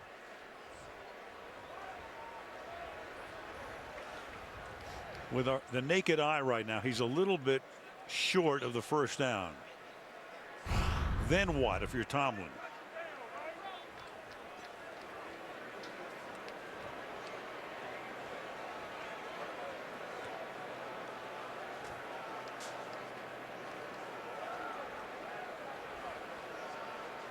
He was touched before he went down, even though he was able to stumble ahead for a few yards. And yeah, but I don't think that's what put him down, though. I think he regained his balance after that point. Well, that's an official's call. Take a look at this. So he starts to lose his balance. I don't think anybody touched him.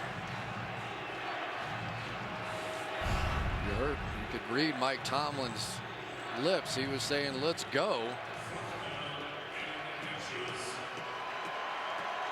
You can challenge the spot if you're Tomlin, but I don't see where they're going to move in any closer to the 37-yard line. So for the moment anyway, they're going to line up to go for it. 4th and a couple of inches. Isaac Redmond, one of the best in the NFL at this. And Ben is going to keep it himself. And we'll see where they spot it. Roethlisberger sliding to his left. Doomerville was there. He only needed an inch or two.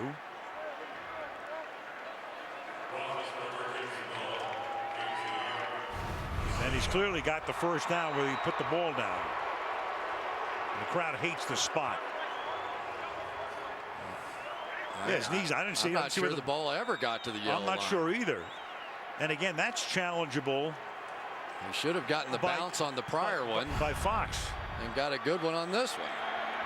From the 37-yard line.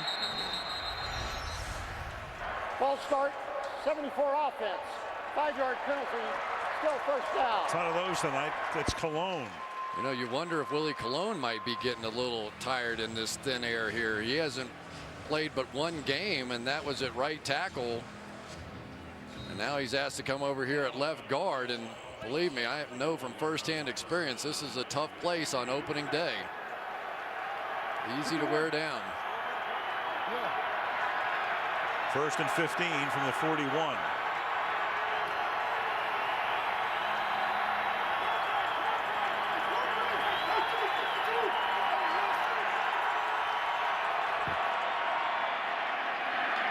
Through the middle.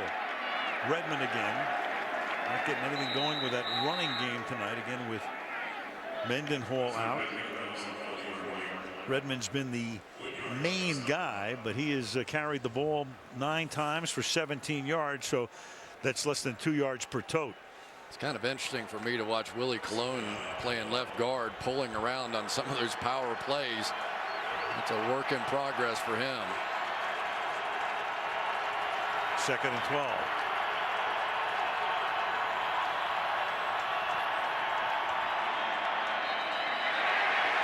And a sack. Chris Harris flagged down.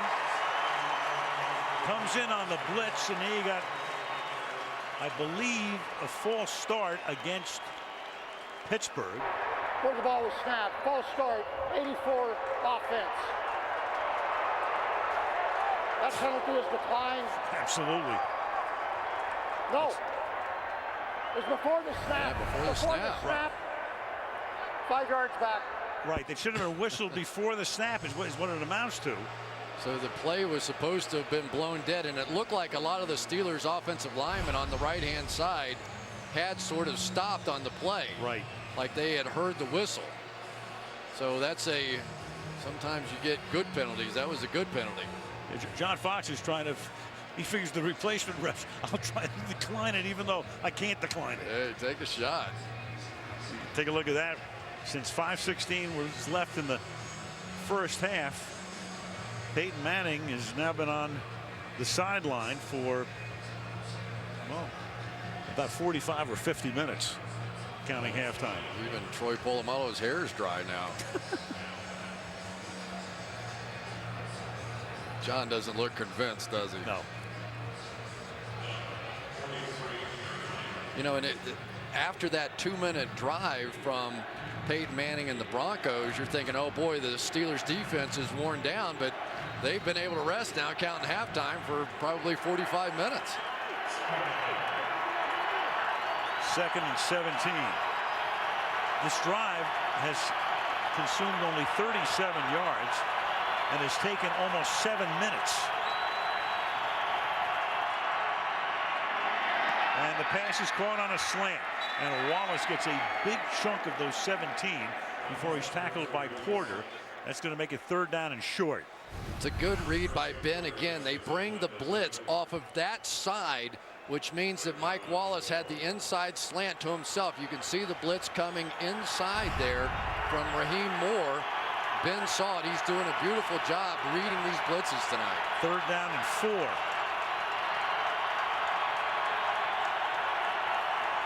Half the quarter is over.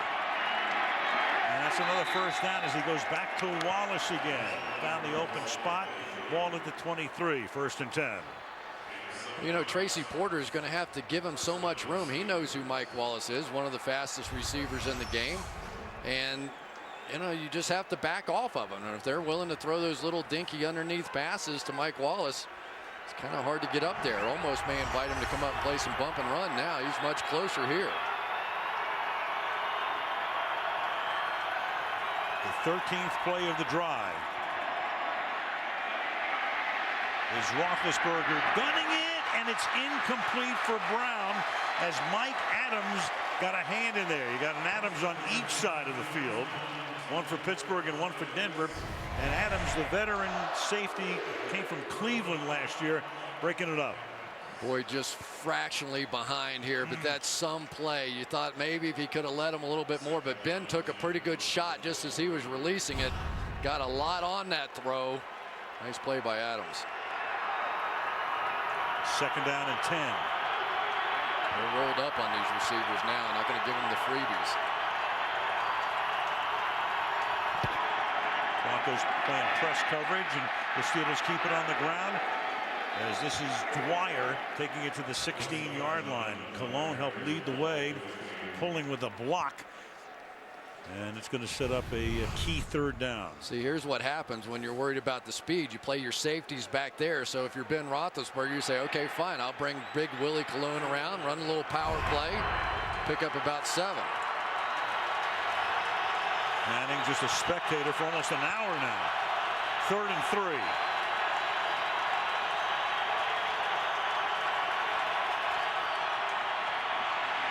And Roethlisberger, they get to him, and the pass is incomplete. Von Miller came in and then knocks Ben to the grass.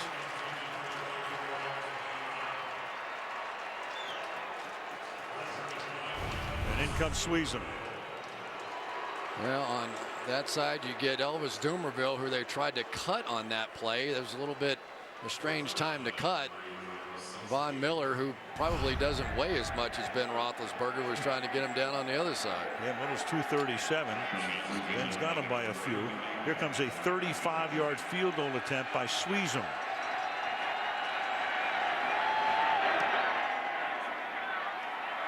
And that one is good. So they have the ball for almost 9 minutes. We finally get to see Manning again. 6:05 left in the 3rd. The Steelers are up by 6.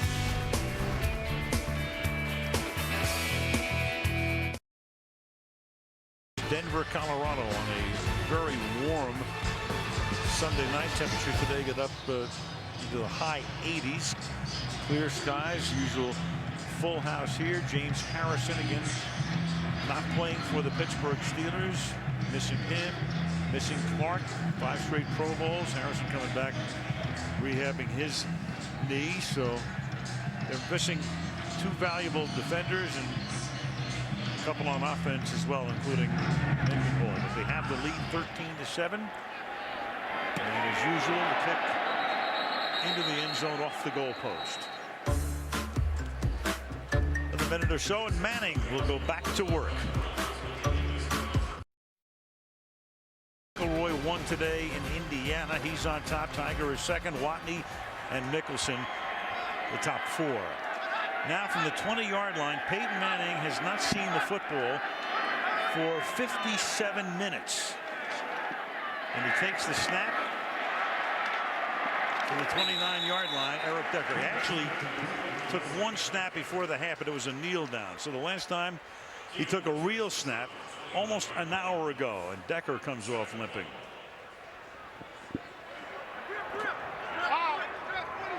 Manning going low huddle against 2nd and inches. Matthew Willis comes in the other wideout spot, and that is caught by Thomas. Thomas gets blocking inside the 40, the 30, the 10 now. Touchdown Denver.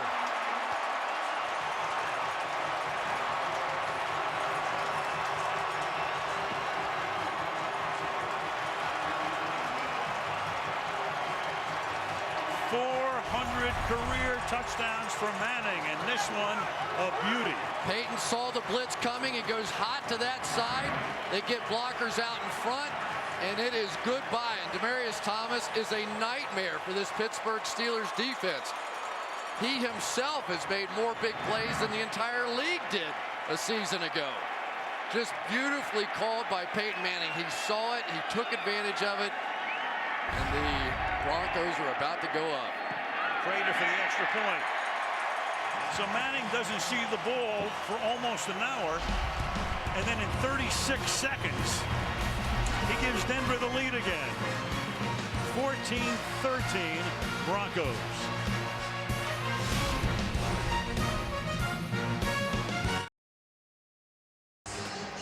Very exclusive company, the 400 Club. Dan Marino threw his 400th at 37 years and a couple of months old.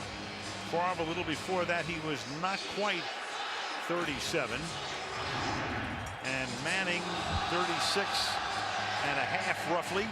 616 days since his last touchdown pass. Fewest passes of anybody in the club. So he figures to get Marino this year if he stays healthy, and then we'll see about Favre, who's over 100 away. But in 36 seconds and 2 plays, he gives Denver the lead again.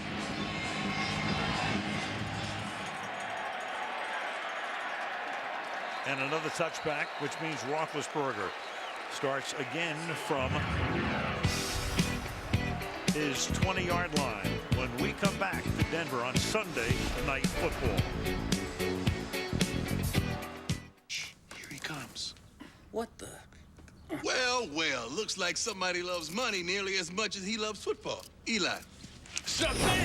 On DirecTV gives you every game, every Sunday at no extra charge. That sounds great. Then make the call. Go ahead, call. Just pick up the phone. You guys glued the phone down too, didn't you? Yeah.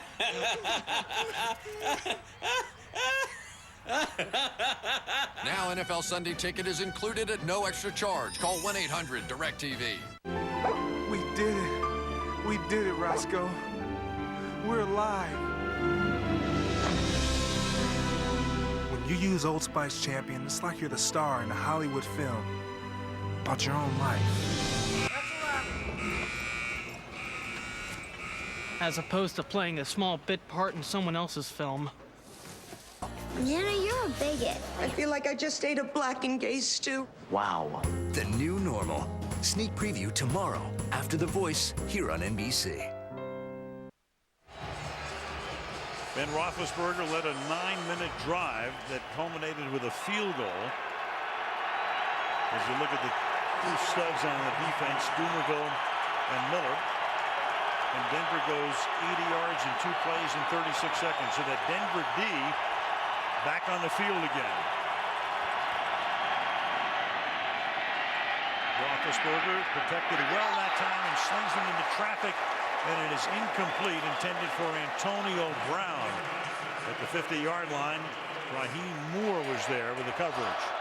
Almost intercepted on that one. Coming all the way across the field. You're going to see the safety. Raheem Moore undercut this one and just miss it. It's a heck of a play. It's one thing they love about Raheem Moore. He adds so much speed to the back end of their coverage. 2nd and 10.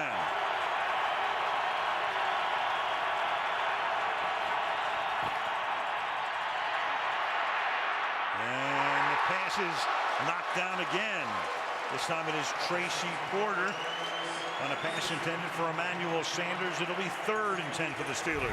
Well, Tracy Porter is learning that just because you cover a guy for 3 or 4 seconds doesn't mean anything. Got away with a little grab there, but really had a great shot at a pick on that one. So 2 near picks, but Pittsburgh still has the ball. It's 3rd down and 10 from the 20.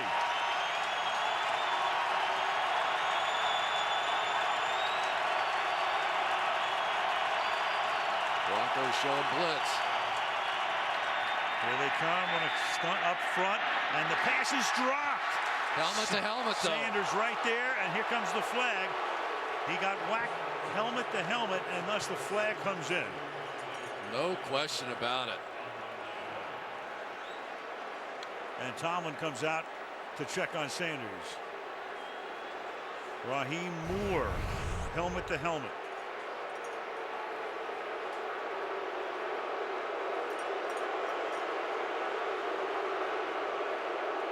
Doesn't matter, even if it's not. Any of those blows up around the head. Jeez, you can see why the league's trying to eliminate him. Either one of them could have been hurt badly. Pass is incomplete. Automatic 1st down.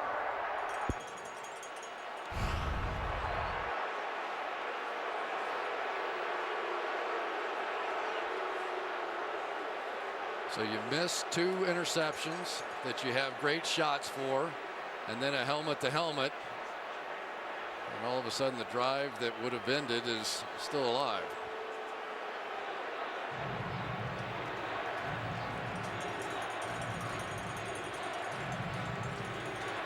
So they're going to march it off. It's a 15-yard penalty. Took it back to the 20. I mean, it's pretty simple.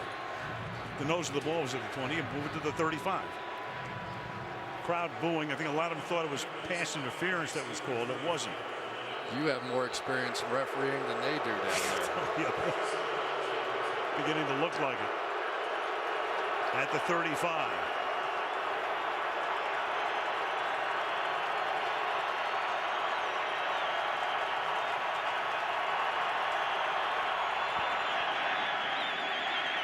And Ben dumps it into traffic. And that's Chris Rainey making the catch. Tackled by Vickerson. So Rainey seeing his first action ever tonight, obviously 5th-round draft choice out of the University of Florida, and a guy who can not only make his mark out of the backfield with big plays, but a great special teams performer, and a guy who's a kick blocker supreme. If he ever gets in the open field, you'll see a little magic there too. Big play threat on any given play. 2nd and 11. And Ben's going to go down.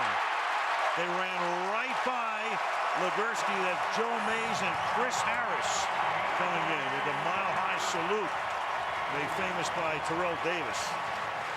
Yeah, they're getting some pressure right over here with this Chris Harris blitz off the side, in addition to what's happening up the middle of the field. Doug Legursky trying to hang on, and boy, they really think highly of Joe Mays, don't they? They're talking about when he hits you, you know you've been hit, and that was a big one. Looks over Mike Tomlin's shoulder. Each team with a pair of sacks tonight. 3rd down and 18 from the 27.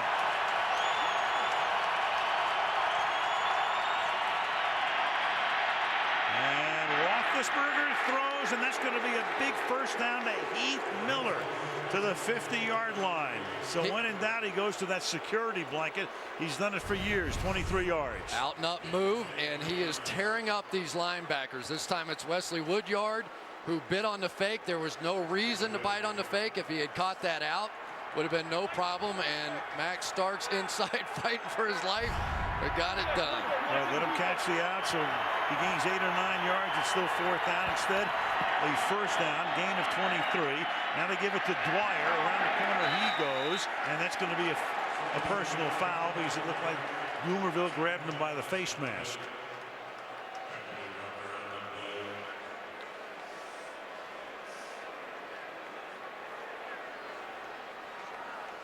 Seven penalties tonight against Pittsburgh, 4 against Denver, and a number of others have been declined.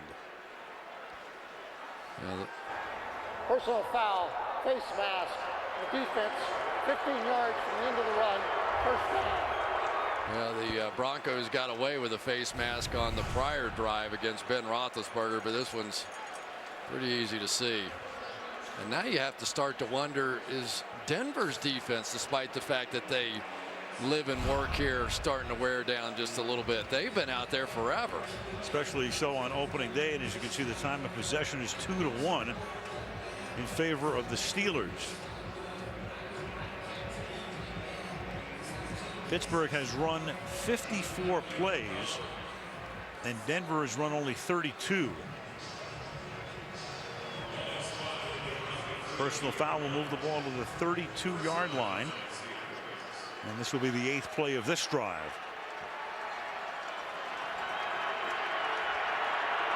So Pittsburgh in this half has had the ball for 23 plays and Denver 2.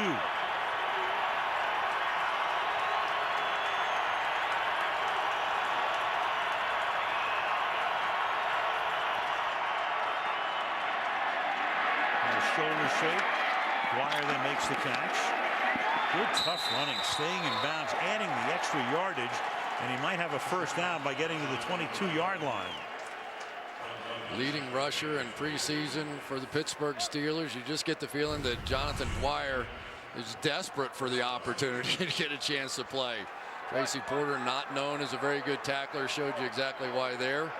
Good fight, though, by Jonathan Dwyer. That turned a 5 or 6 yard gain into an 11-yard gain and a first down. Redmond back in as the running back.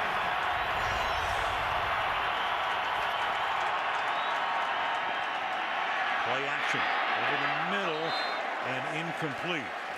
That was Jericho Cotchery, first time he's been targeted tonight.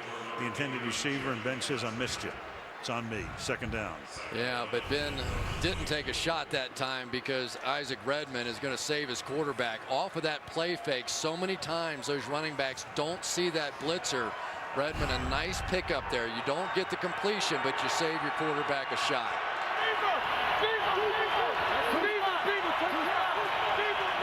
2 minutes to play in the quarter.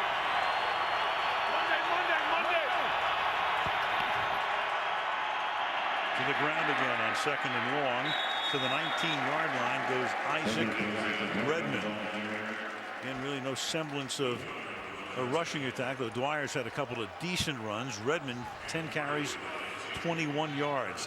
Haley calling the play in. 3rd and 7. Jack Del Rio calling the defense.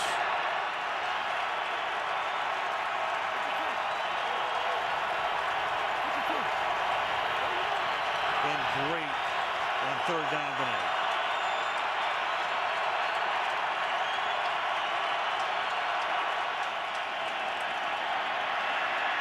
Good protection. And again, it's Miller. And again, it's a huge 3rd down conversion for him. To the 11-yard line goes Heath Miller. They're just running some little crossing routes over the middle, and Heath Miller coming out of the wide side of that bunch formation, helping on Dumerville. And then as the crisscross happens, Heath Miller able to make the catch and pick up another first down. Good protection again. 4 catches, 50 yards from Miller tonight, and Pittsburgh's only touchdown. Final minute of the quarter.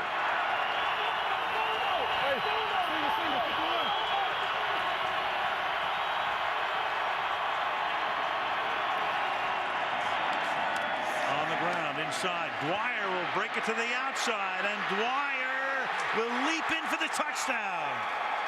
Mike Adams could not corral him, and Dwyer takes it into the end zone, and Pittsburgh is back on top.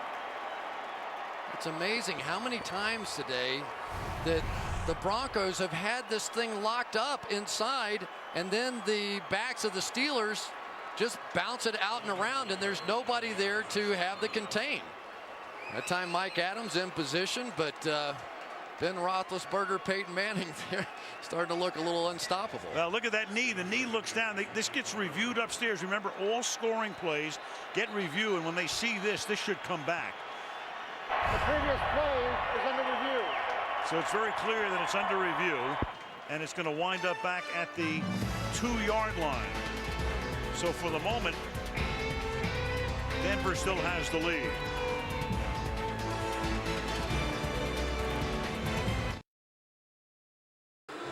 This won't be a touchdown. It's going to be probably 2nd and 1 at the 2. After review, the ruling on the field is reversed. The runner's knee is down. The ball is at the 2-yard line. 2nd down. Well, the crowd lets out a big cheer. That's the good news. The bad news is it's 2nd down and 1 at the 2-yard line.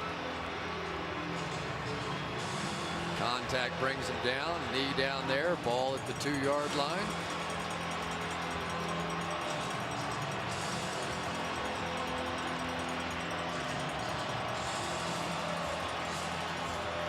And with 24 seconds now to go in the 3rd quarter. And they're going to wind the clock so they don't have to run a play. And Ben, that's exactly what they're talking about right now. Because the play clock would go to 25. The game clock's at 24. You're going to wind it here. And Ben is basically saying, I'm not going to run it into this end zone. I'm going to take it all the way the other way.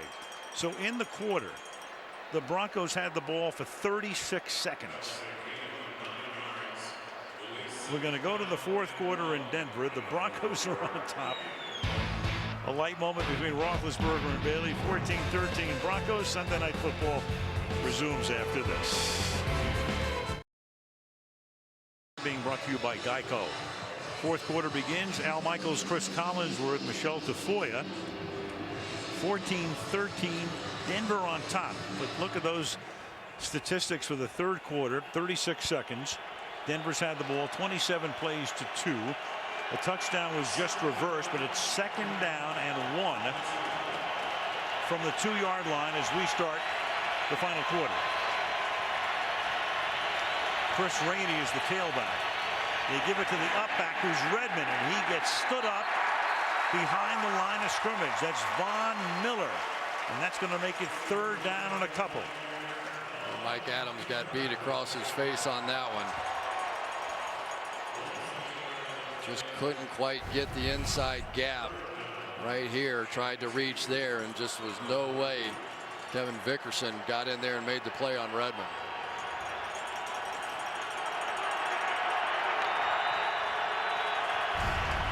Third and 2. Redmond is the back.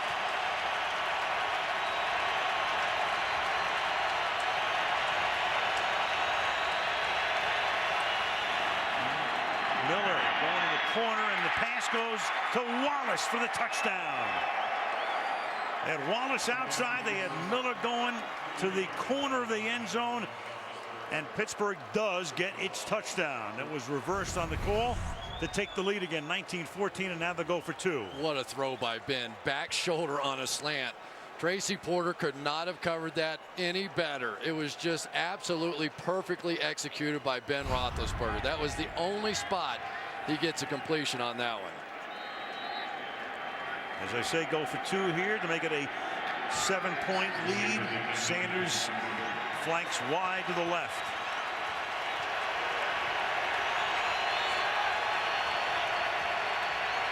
Three receivers set to the right. And looking that way and throwing, and that was batted. That's incomplete. Tried to get it to Pope. Like Justin Bannon maybe got it. Yep. Tipped away to make it a 5-point game. Pittsburgh on top. In Denver now, Pittsburgh up by 5 with 14-11 to go in the 4th. Manning's been biding his time for about an hour and 20, apart from the 2 plays he was involved in, one of which resulted in a go-ahead touchdown. And then Denver will finally get the ball again at the 20-yard line. Next Sunday night to San Francisco we go. America's game of the week, the Detroit Lions coming from behind today. Stafford leading that late drive to beat St. Louis against the 49ers, who knocked off the Green Bay Packers. And of course, this is the renewal of the handshake, in a manner of speaking. Jim Schwartz and Jim Harbaugh last year in Detroit. Can't we all get along? Next Sunday night. From the shotgun on first down. Here goes Willis McGahee for a gain of 9. Think about the NFL and today. I mean, just the wild endings all over the place. Philadelphia over Cleveland, Detroit over St. Louis, 49ers knocking off Green Bay. It never ceases. Minnesota somehow wrangling one from Jacksonville. Are you predicting something here? Another great one. Yeah, looks like it, huh? McGahee up to the 40-yard line on the 2nd and 1. He gets 11 yards on the first down. You know, when Troy Polamalu is playing the deep free safety, I think that Peyton Manning feels a little more secure in calling some of these run plays, so you don't get that X factor down around the line of scrimmage. Now it looks like they're going to flip-flop back there and bring Polamalu back down in the action.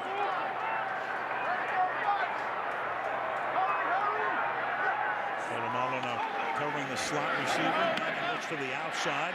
Here's Thomas. Taylor misses him, and then Polamalu wraps him down or knocks him down with an arm tackle at the 50-yard line. Remember the stiff arm that Marius Thomas put on Ike Taylor for the game winner in overtime? This guy is 6'3", 235 pounds. Even Troy Polamalu having a little trouble wrestling him down. And then a move. The change again is Noshawn Moreno takes it to the 48-yard line.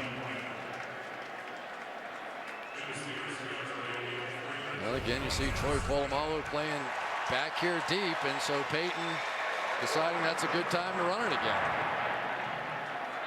As an offensive player, the more he is 15 yards away from the ball, the happier I am. And they hit Decker. And Eric Decker, the third-year wide receiver out of Minnesota, the 43-yard line. He was their leading receiver last year. Of course, a team that loved to run with Tebow at quarterback. 2nd and 4. Manning not letting the defense rest. And that's caught at the 31-yard line by Matthew Willis, and a first down. Well, any questions you have about Peyton Manning's arm, you can just put them in your hip pocket. Now, watch this throw. All the way across the field, far hash, drops it in there beautifully. And he has not been stopped since they've gone to the no-huddle. This has been near perfection. 15 of 19 on the night, 206 yards. Looking like vintage Manning throwing, and that one's a little high and tipped and incomplete. Trying to get it into Eric Decker. Lewis on the coverage there. There was definitely a little pushing and shoving, but I have to say I thought that was a pretty good no call, at least at first glance. Man coverage for Lewis.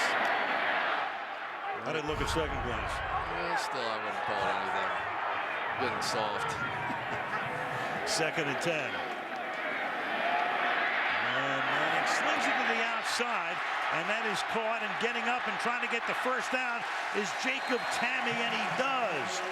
So Tamme was about a yard shy, was able to get up and pick up the 2 extra yards to move the chains. Well, Peyton Manning didn't even step into that throw. His feet were pointed up the field, and he sort of did the sidearm slingshot out there on that one. And Jacob Tamme is remembering his old pal from Indianapolis. Inside fake on first down. Hits his receiver at the 5, and this is Decker taking the ball to the 1, and he's down there. The play was whistled dead at the 1-yard line for a 1st and goal. And Manning says, let's keep it up. Let's not let him change. Yeah, I'm not sure he was down on this play. Let's take a look. Close. But Manning wants to get the play off before there's any possibility of a challenge, and it winds up as a no touchdown call, just short of the goal line. You saw what Manning was doing. Tomlin wanted a challenge. There's the flag, but once a play was run, the next play was run, you cannot challenge it. You can't go back. And Tomlin's going to try to say that he wanted the challenge beforehand. Now you're going to have a real brouhaha here. When was the challenge flag thrown? Here it comes. There it goes. Just at about the time the ball was snapped. And did any officials see it? Wouldn't matter. His knee was down anyway. It's not going to matter. Except for the fact that it would cost Pittsburgh a timeout. Right. Which may matter. And a challenge. He reached. Prior to the ball being snapped, Pittsburgh was challenging the prior play. There was no play. And of course, you hear the Broncos all saying they ran a play. Well, in any event, the play it's going to stand at the 1 yard line when we come back after all this puzzle ride. We think Tomlin talked himself into a challenge, but this is still not going to come up Pittsburgh's way after all this. It's going to cost them a timeout and one of their 2 challenges, because Decker's knee is down as he has possession of the ball. And the way we see it, they'll spot the ball at the 1 yard line, 1st and goal.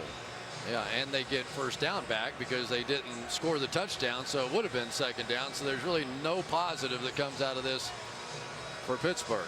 Here comes the flag. Remember, here comes, you'll see the flag coming in. There was the snap simultaneous. The official has to see the flag before the snap. Now there is the possibility that another official, not the referee, saw the flag before the snap, and then they get together and say, yes, I did see him throw the flag first. Oh, sure. I'm just making it up. Here comes the call.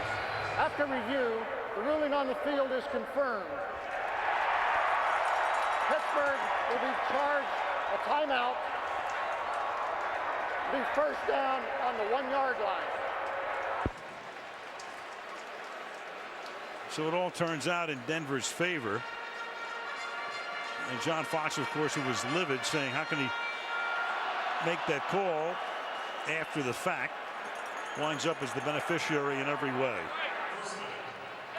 And now, because Pittsburgh went for the 2-point conversion on the other end, if the Broncos score a touchdown, they'll go for 2 and try and stretch this thing to 3. So a lot of give and take here. Good stuff. 9:34 remaining in regulation. This is a 4.5-minute drive that started back at the 20 after a touchback. 3 rushes and 5 pass plays on this drive.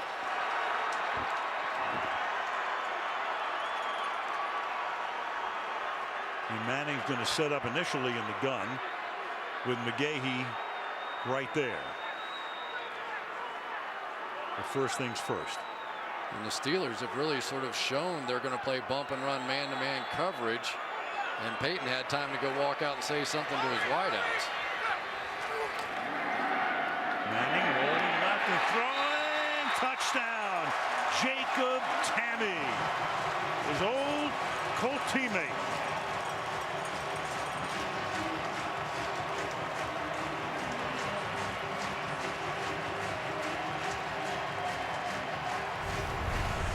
Let's see if he controls this ball going to the ground. Is it over the line of scrimmage and he's down? I think he does control it all the way. Yep, right there. Over the plane. Bottom hits the ground, and that looks like a touchdown. But the pre-snap was interesting. Peyton Manning was standing at the line of scrimmage, and the defense was already set for Pittsburgh. I think he came out and changed the play. He saw the bump and run man-to-man, ran the pick play over here, and got the touchdown. Brings all of his wiles from Indianapolis with him. Yes, sir. Going for 2 to try to make it a 3-point game.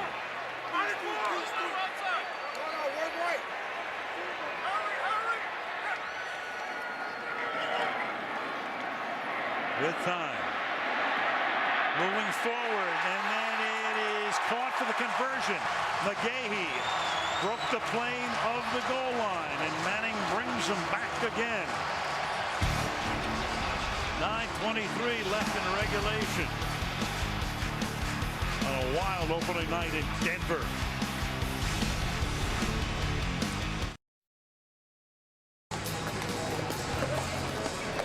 Denver, Colorado on this Sunday night. Back and forth we go. Denver with a lead by 3. And Prater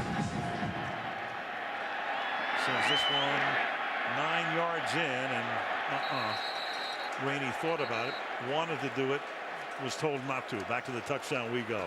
Yeah, they were all sitting around waiting for the referee to signal the ball ready, but the defense had set itself. The offense did. So Peyton said, look, we're going to run the little pick play over here. He changed the play before the referee even signaled the ball ready for play. Now you can see the referee come in, but the look he got was good enough. So he does the sprint out that way. Easy touchdown.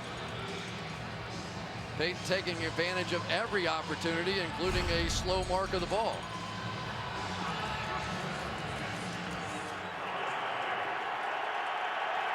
Now Roethlisberger from the 20. Rainey is the running back.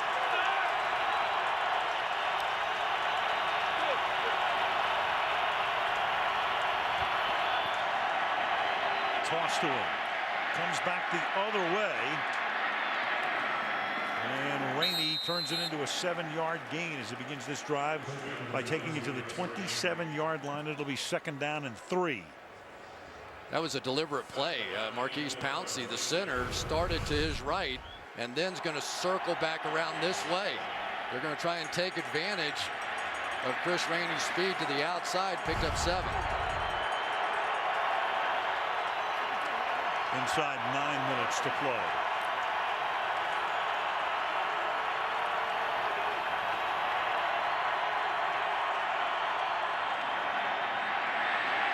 Three-man rush. 8 back. Going deep. Broken up. Tracy Porter with Mike Wallace down the sideline. It'll be 3rd down and 3. One of the rare times now that they have come with a single safety. This is straight one-on-one coverage, and Tracy Porter just earned whatever it was they were paying him. That's one of the toughest assignments in the NFL, and he played that beautifully.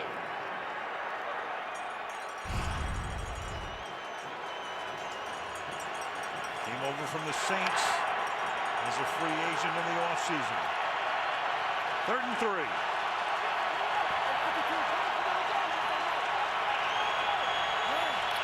Got Bailey on Wallace this time. Now Brown comes to the right side as well. They blew the coverage. And Ben slings it over the middle, and that is broken up by Tracy Porter. Despite blowing the coverage, it's 4th down.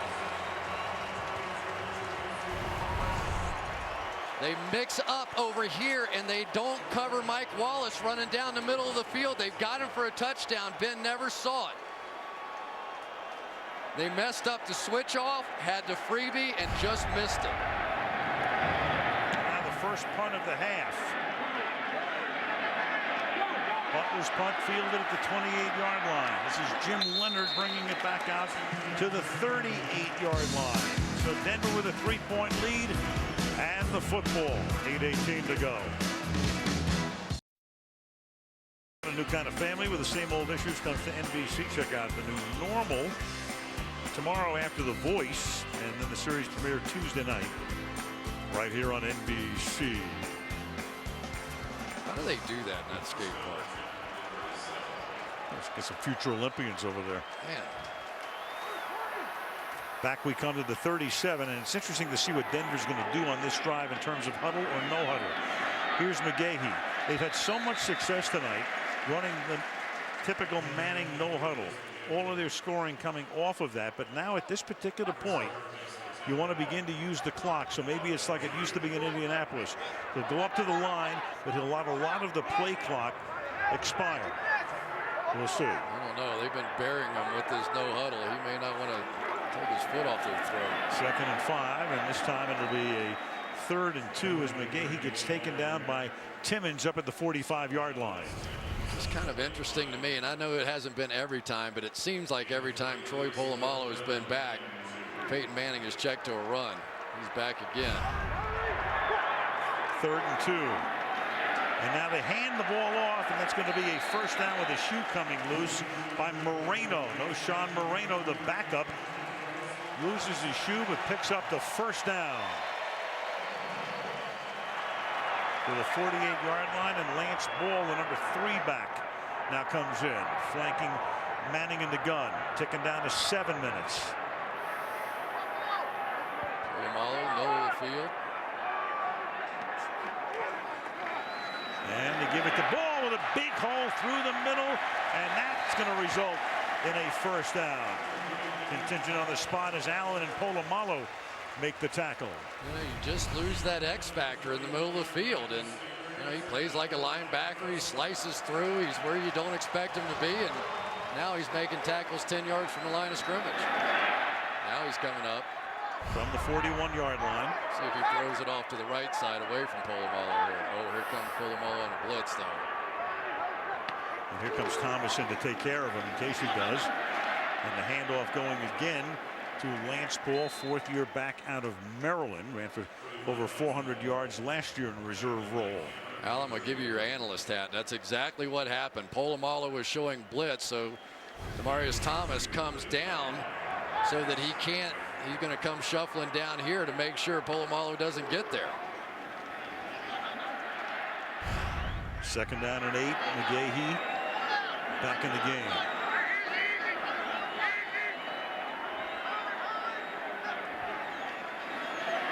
Manning slinging it to the outside, and getting free for a 1st down is Jacob Tamme to the 20-yard line. Boy, you just can't beat him. You come up and bump and run. He's going to check to the pick play, come down this time, hit the wheel, up the sideline to Jacob Tamme. Just no way for Cortez Allen to stay with it.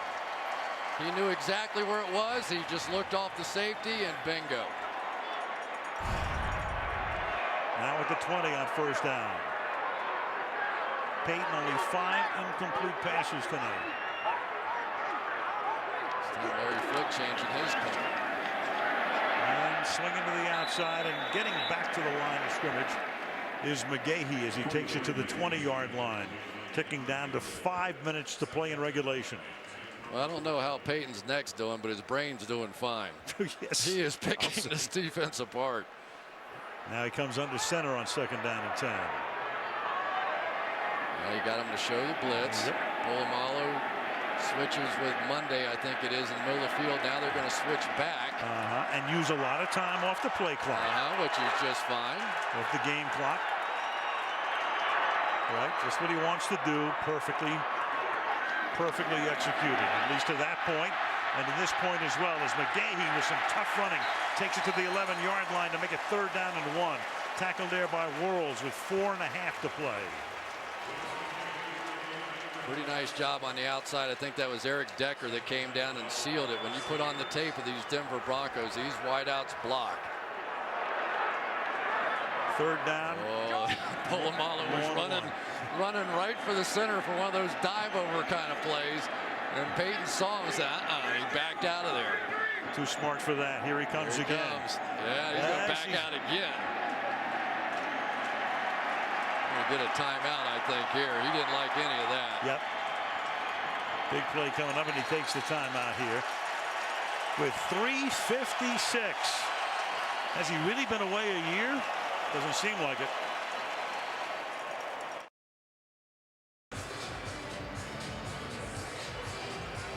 Peyton Manning was under center, and he was watching number 43 almost exclusively on that one. There's Polamalu here. You see him coming down, hair bobbing, and Peyton said, oh, hold on. And then Polamalu decided he's going to back off. Now he's going to come over from this side. He didn't like that one either. 3rd down and 2. Field goal not enough here. You don't want Ben to be able to win it with a touchdown going the other way. 3:55. Each team 2 timeouts. 3rd and 2. Here comes Polamalu again. Now Tammy comes inside to take care of that, and you have a whistle before the snap. I think got a delay. Delay. 18 offense. 5-yard penalty. Still 3rd down. That hurts off a timeout, but it was the idea that Jacob Tammy was going to have to come down and handle Troy Polamalu. Here we go right here. He's coming down to help. The clock goes to 0. Good call by the official. So Polamalu, even though he hasn't made a play, they haven't snapped the ball. He just cost the Broncos 5 yards. Created that, makes it 3rd down and 7.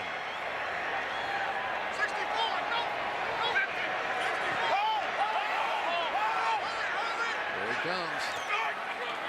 From the corner, they pick it up, and the pass is with a flag thrown, incomplete, intended for Decker. Keenan Lewis with him stride for stride. Well, Eric Decker made just enough of a move back to the ball. Pass interference. 23 defense. Stop foul. 1st down. You can get this call every time as a receiver if you show an effort to go back to the ball. Watch at the top of your screen. There, the hands on. He tried to get back. The official determined that he had enough of a push and a little grab, and that is a humongous call in this game. Tough, close call. 2-way push from the 8. 1st and goal. And they stand up McGahee as he takes the ball to the 7-yard line. Now the Steelers have to begin to think about taking a timeout, but more importantly, they've got to stop him here and hold him to a field goal. That's what it amounts to.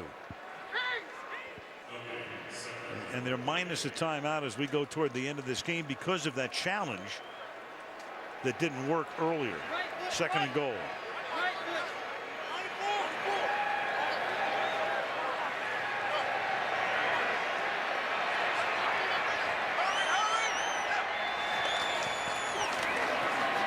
Play action. Too high. Stokely in the back of the end zone, covered well, setting up a 3rd and goal. Well, he tries to go to Stokely there, and you've got to think, anytime we've gotten the one-on-one situations, it's been Stokely he's been looking for. Dick LeBeau on his 75th birthday would like nothing better to put Peyton on his back right here. Stokely slot left, Thomas wide left, Decker wide to the right. No blitz showing. Polamalu back of the goal line. More of a zone read now for Peyton. To the outside he goes, and that's incomplete. Try to work the back shoulder of Eric Decker. Lewis covering on the play, and they will have to settle for a field goal, and it will still be a 1-possession game. Oh boy, both of these, Keenan Lewis doing everything he can to fight for it. No call there, no way, and that is the correct call. Just 2 guys battling for the football, and that is huge defensively because now Ben Roethlisberger will have a chance to win it. Matt Prater for a 26-yard field goal. And that will make the score 25-19 with exactly 3 minutes to go. Well, we've had a lot of stuff tonight, obviously, with Manning looking like Manning on his way back. And a lot of credit go to the Pittsburgh Steelers. Obviously, you're playing a game without Ryan Clark. You're playing a game without James Harrison. You're playing a game without Rashard Mendenhall. You're playing a game where your offensive line is banged up and mixing and mashing. Pretty good. Yeah, it is. And, you know, Peyton Manning, it's almost a bit of a miracle he's here. 4 procedures on his neck. He said he begged doctors to tell him, you can't play anymore. You're in more danger than what you would have been otherwise. And yet he said, none of them ever said that to me, so I'm playing. Take you back to when he was with Indy, throwing that thing just under 50 miles an hour tonight. Same kind of throw. Maybe a couple of miles an hour off the fastball, but I think they can live with it here in the Mile High City. Yep. Went to a slider. Yeah.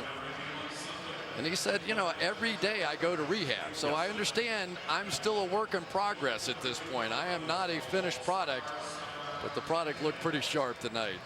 I don't think Manning is the kind of guy who would ever say he was a finished product. Pretty good point. Yeah. Pretty good point. Always learning, always something new. Nobody works harder as a coach on the field. We're about the 11 millionth person to tell you that, but it's true. And 9 yards in, Rainey wants to come out. He wanted the NFL record. Oh, yeah. He tried to come out before. Touched out of bounds. The ball, that is a touchback. Yeah, his foot was actually on the back line. Couldn't have brought it out anyway. He was looking for a Cromartie run back. Well, pretty close. Yeah, just that little half step. But here we go. You can't ask for anything more than this. You got a chance to see one of these in the Super Bowl once, didn't you? Oh, yeah. Against Arizona. Todd Haley saw it too, but now he's calling the plays with Ben. Ton of time. 3 minutes. They've got 2 timeouts and the 2-minute warning and a low snap. And Roethlisberger moving forward throws, hits Brown, and that's a 19-yard gain. And once again, Ben turning junk into a jewel. First down.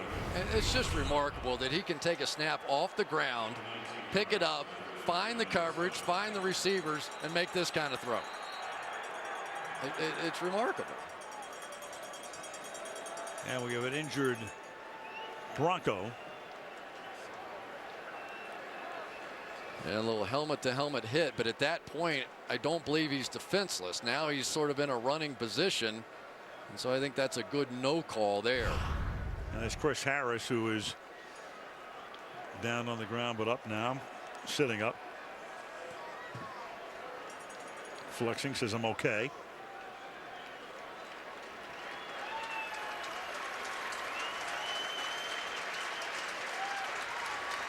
And of course has to come out for at least one play. Yeah, and he is their nickel guy, so that does, in this sort of 2-minute situation, if he can't go back in, they take the next step down the ladder. Well, there is so much speed on the field for the Pittsburgh Steelers. These receivers, so talented. Antonio Brown, Emmanuel Sanders, Mike Wallace. Just saw Tony Carter coming in to take Harris's spot. Jim Leonard is also in the game, the veteran safety. 1st and 10 from the 39-yard line.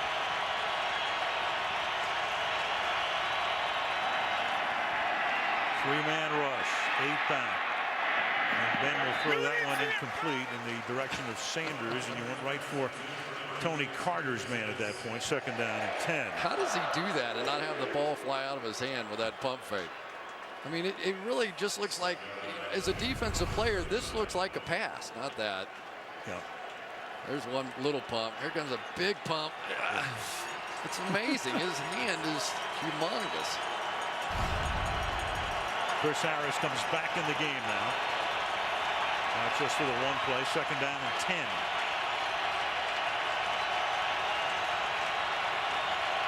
Bottom of the screen. Bailey playing press coverage on Wallace. Not letting him get the release after Ben looks that way. Comes back to the left and it's intercepted. Picked off and running into the end zone for a touchdown. Tracy Porter. Where have we seen that before?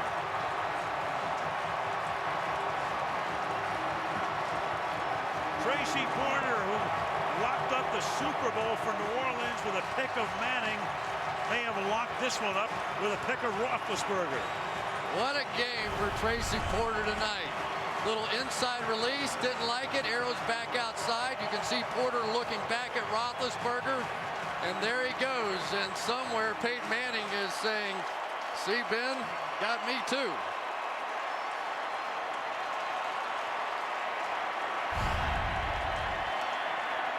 Go for 2 here, right? You do. You want to make it 14. It's 12 right now. Manning saying, we're going to put the ball down. We're going to go for 2 after a 43-yard return. And boy, let the expectations go up in Denver. They were sky high anyway. But after beating the Pittsburgh Steelers, there's going to be a lot of Super Bowl talk around here. Takes us to the 2-minute warning with 1:58 left on opening night in Denver. 31-19.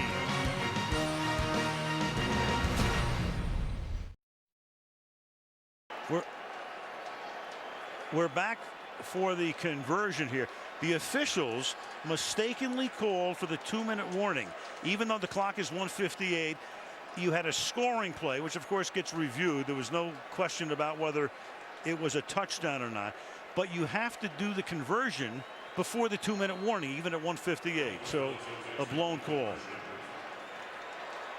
What else is there? So here's your 2-point conversion with McGahee in the backfield. Manning sending his 3 studs out wide to the left. Polamalu is going to come in and get blocked, but they keep it on the ground and they keep McGahee out of the end zone. That's Larry Foote. So they've already taken the 2-minute warning, and we have 1:58 to play. Coming up after the game, it's the Wendy's postgame report. Michelle will interview the stars of the game, and then Bob, Tony, and Mike will break it all down, and Chris and I will take a look ahead to a very intriguing matchup at Candlestick next week with Detroit going to San Francisco.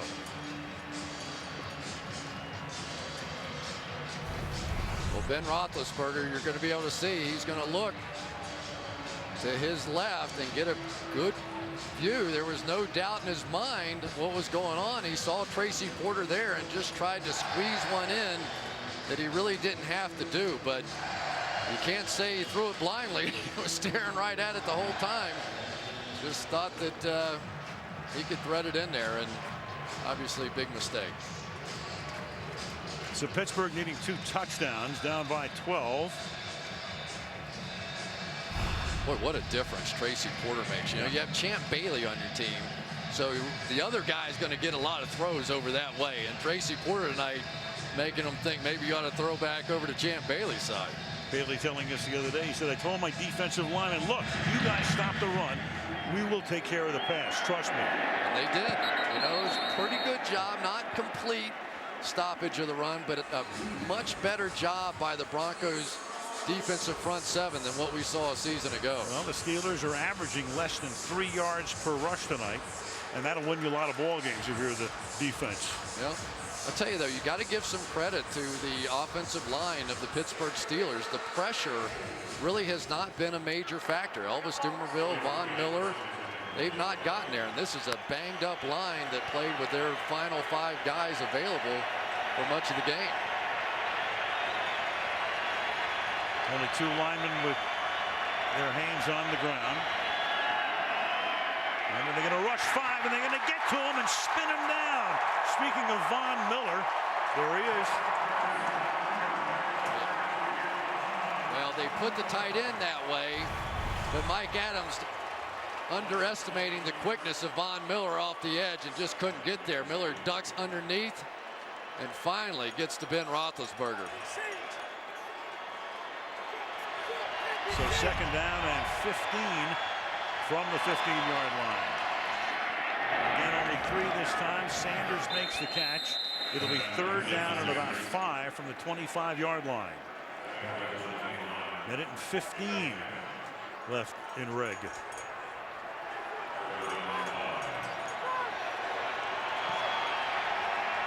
Denver going to Atlanta for their next game next Monday. Jets go into Pittsburgh. Under a minute now. And Ben's going to go down at the 15-yard line with Miller there again. Miller just did a Tebow.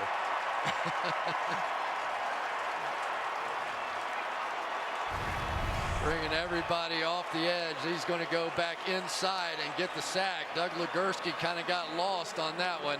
We get a Tebow out of this one? Oh, we do. Of course we do. All right. Little tribute to the guy that won him a playoff game over Pittsburgh last year. Well, we've had the Mile High salute and a Tebow tonight. Yeah, what was the stat, though, that Tim Tebow was the first quarterback to ever win a playoff game in his first or second year and then move to another team? Right. Well, he completed only 10 passes last year in that game for over 300 yards. There are the numbers tonight. Each guy throwing 2 touchdowns, but Roethlisberger throwing that huge interception that pretty much salts it away. Now, how about Peyton Manning coming back after almost 2 years away against the #1 ranked defense and putting up a 129 quarterback rating? Yep. Come on. Can't do that. And looking for all the world like Peyton Manning. As soon as they let him go, let him start doing a little no huddle. On every level. And they're going to wrap him up now with another sack. This is Woodyard. So 3 sacks to end Pittsburgh's night. And now a kneel down for Denver will do it. And John Fox will have a big opening night win. Wesley Woodyard was just sort of spying Ben Roethlisberger here. Really, he was just waiting, and then all of a sudden he came out and started to run, and Woodyard ends up with a sack. Well, it's just hard to put into words what Peyton Manning must be feeling after all the rehab, after 4 procedures on his neck, after a lot of people wondering whether or not he should retire. What else did he have? He had the Super Bowl ring, he had the 4 MVPs, but it wasn't enough. John Elway telling me that when Peyton Manning first got here, he was 2 days after getting released by the Indianapolis Colts, and he was so stunned that he couldn't even talk to him yet about coming to the Broncos, that he just emotionally wasn't at that point. But boy, what a job Elway did to sell him. Have to run one more snap. It's like going to a new school. Hey, Mom, hey, Dad, I got all these new friends. I'm a little nervous. He's the most popular kid in class right now. Unbelievable. What a performance. Well, he answered a lot of questions tonight. I don't know what the rest of the year is going to bring. Who knows? But people wondering, was he healthy? Could he do it? Would he look the same? What's going on? What if he takes a hit? All this stuff. Well, for one night anyway, all A's in his new environment. And Michelle is going to talk to him on our post-game show. He's congratulated by his opposite number, Todd Haley. What a night. Wendy's post-game report coming up next is Denver wins it 31-19 over Pittsburgh. Back after these messages. Well, there you see the final. The story was Peyton Manning coming in. The story is Peyton Manning as we go out. He was 19 of 26 for 253 and a pair of touchdowns. Did not throw an interception. He is our player of the game, and he is down on the field with Michelle Tafoya. Michelle? Peyton, leading up to this game, you said so many people asked you, are you ready? Are you settled? And you told them, I don't know. How does the answer to that question change now? Well, there's always a lot of unknown going into the first week, Michelle. It was a very interesting game. I think 4 possessions going into the 4th quarter. So I thought our offense did a good job staying patient. I think we're still trying to kind of form our identity, and I think that'll happen throughout the season. Certainly nice to get a great win against a great Pittsburgh team. Roethlisberger was awesome on 3rd down.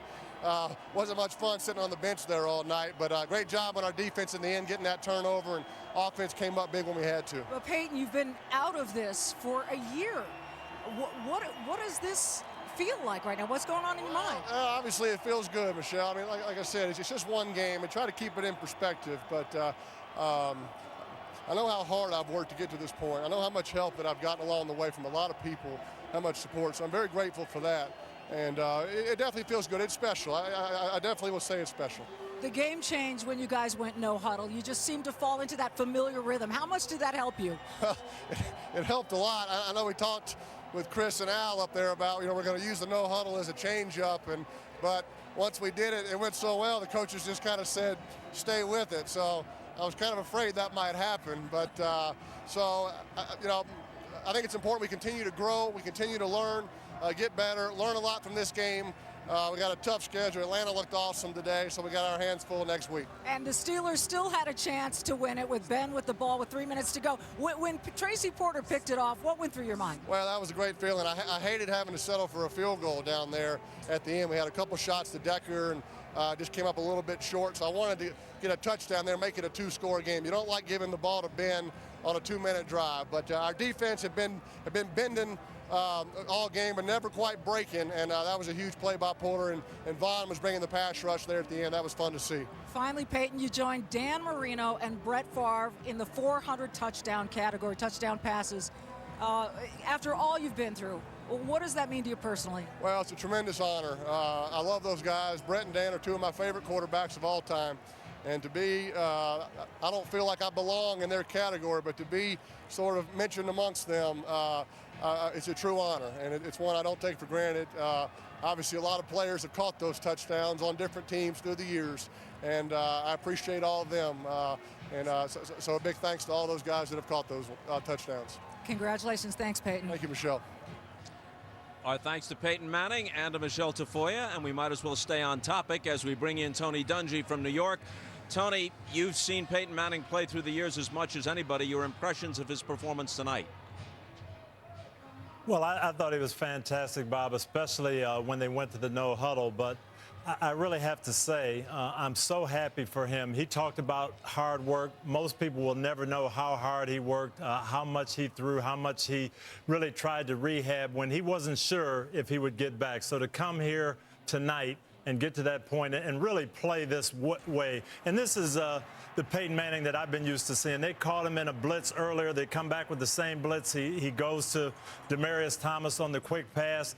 This he read one-on-one and threw it out to Jacob Tamme. These are the things that he brings to the table, the competitiveness, the smarts, the ability to make everybody else better. And I think what you're going to see is John Fox realizing this is what I've got in Peyton Manning. I've got to get to this no huddle, let him be Peyton, and they're going to be a dangerous team down the road, Bob. Well, Tony, Peyton himself cautioned when he talked to Michelle after the game that it's just one game. So we stipulate this as we ask the question, how far can he take this team?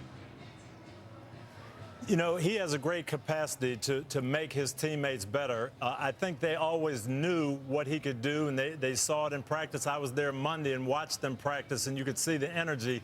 But to see it actually take place in the game and score on 4 consecutive drives, I think the offense knows what they're capable of. And more than that, he knows now that he's back and he can throw the football in a game situation as well as he ever has. So this is not a team that anybody's going to want to play, I don't think. And obviously they're in a division that's very winnable. Thanks, Coach. We'll talk to you next week.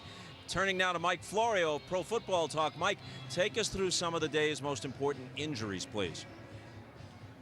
Well, Bob, new starting quarterback John Skelton in Arizona may not be the starting quarterback next week or beyond. He suffered a high right ankle sprain, MRI coming on Monday. In Tennessee, new starting quarterback Jake Locker has a separated left shoulder. He says he will play week 2 against San Diego. The news not as good for Bills running back Fred Jackson. He has a sprained right LCL. He will have an MRI on Monday.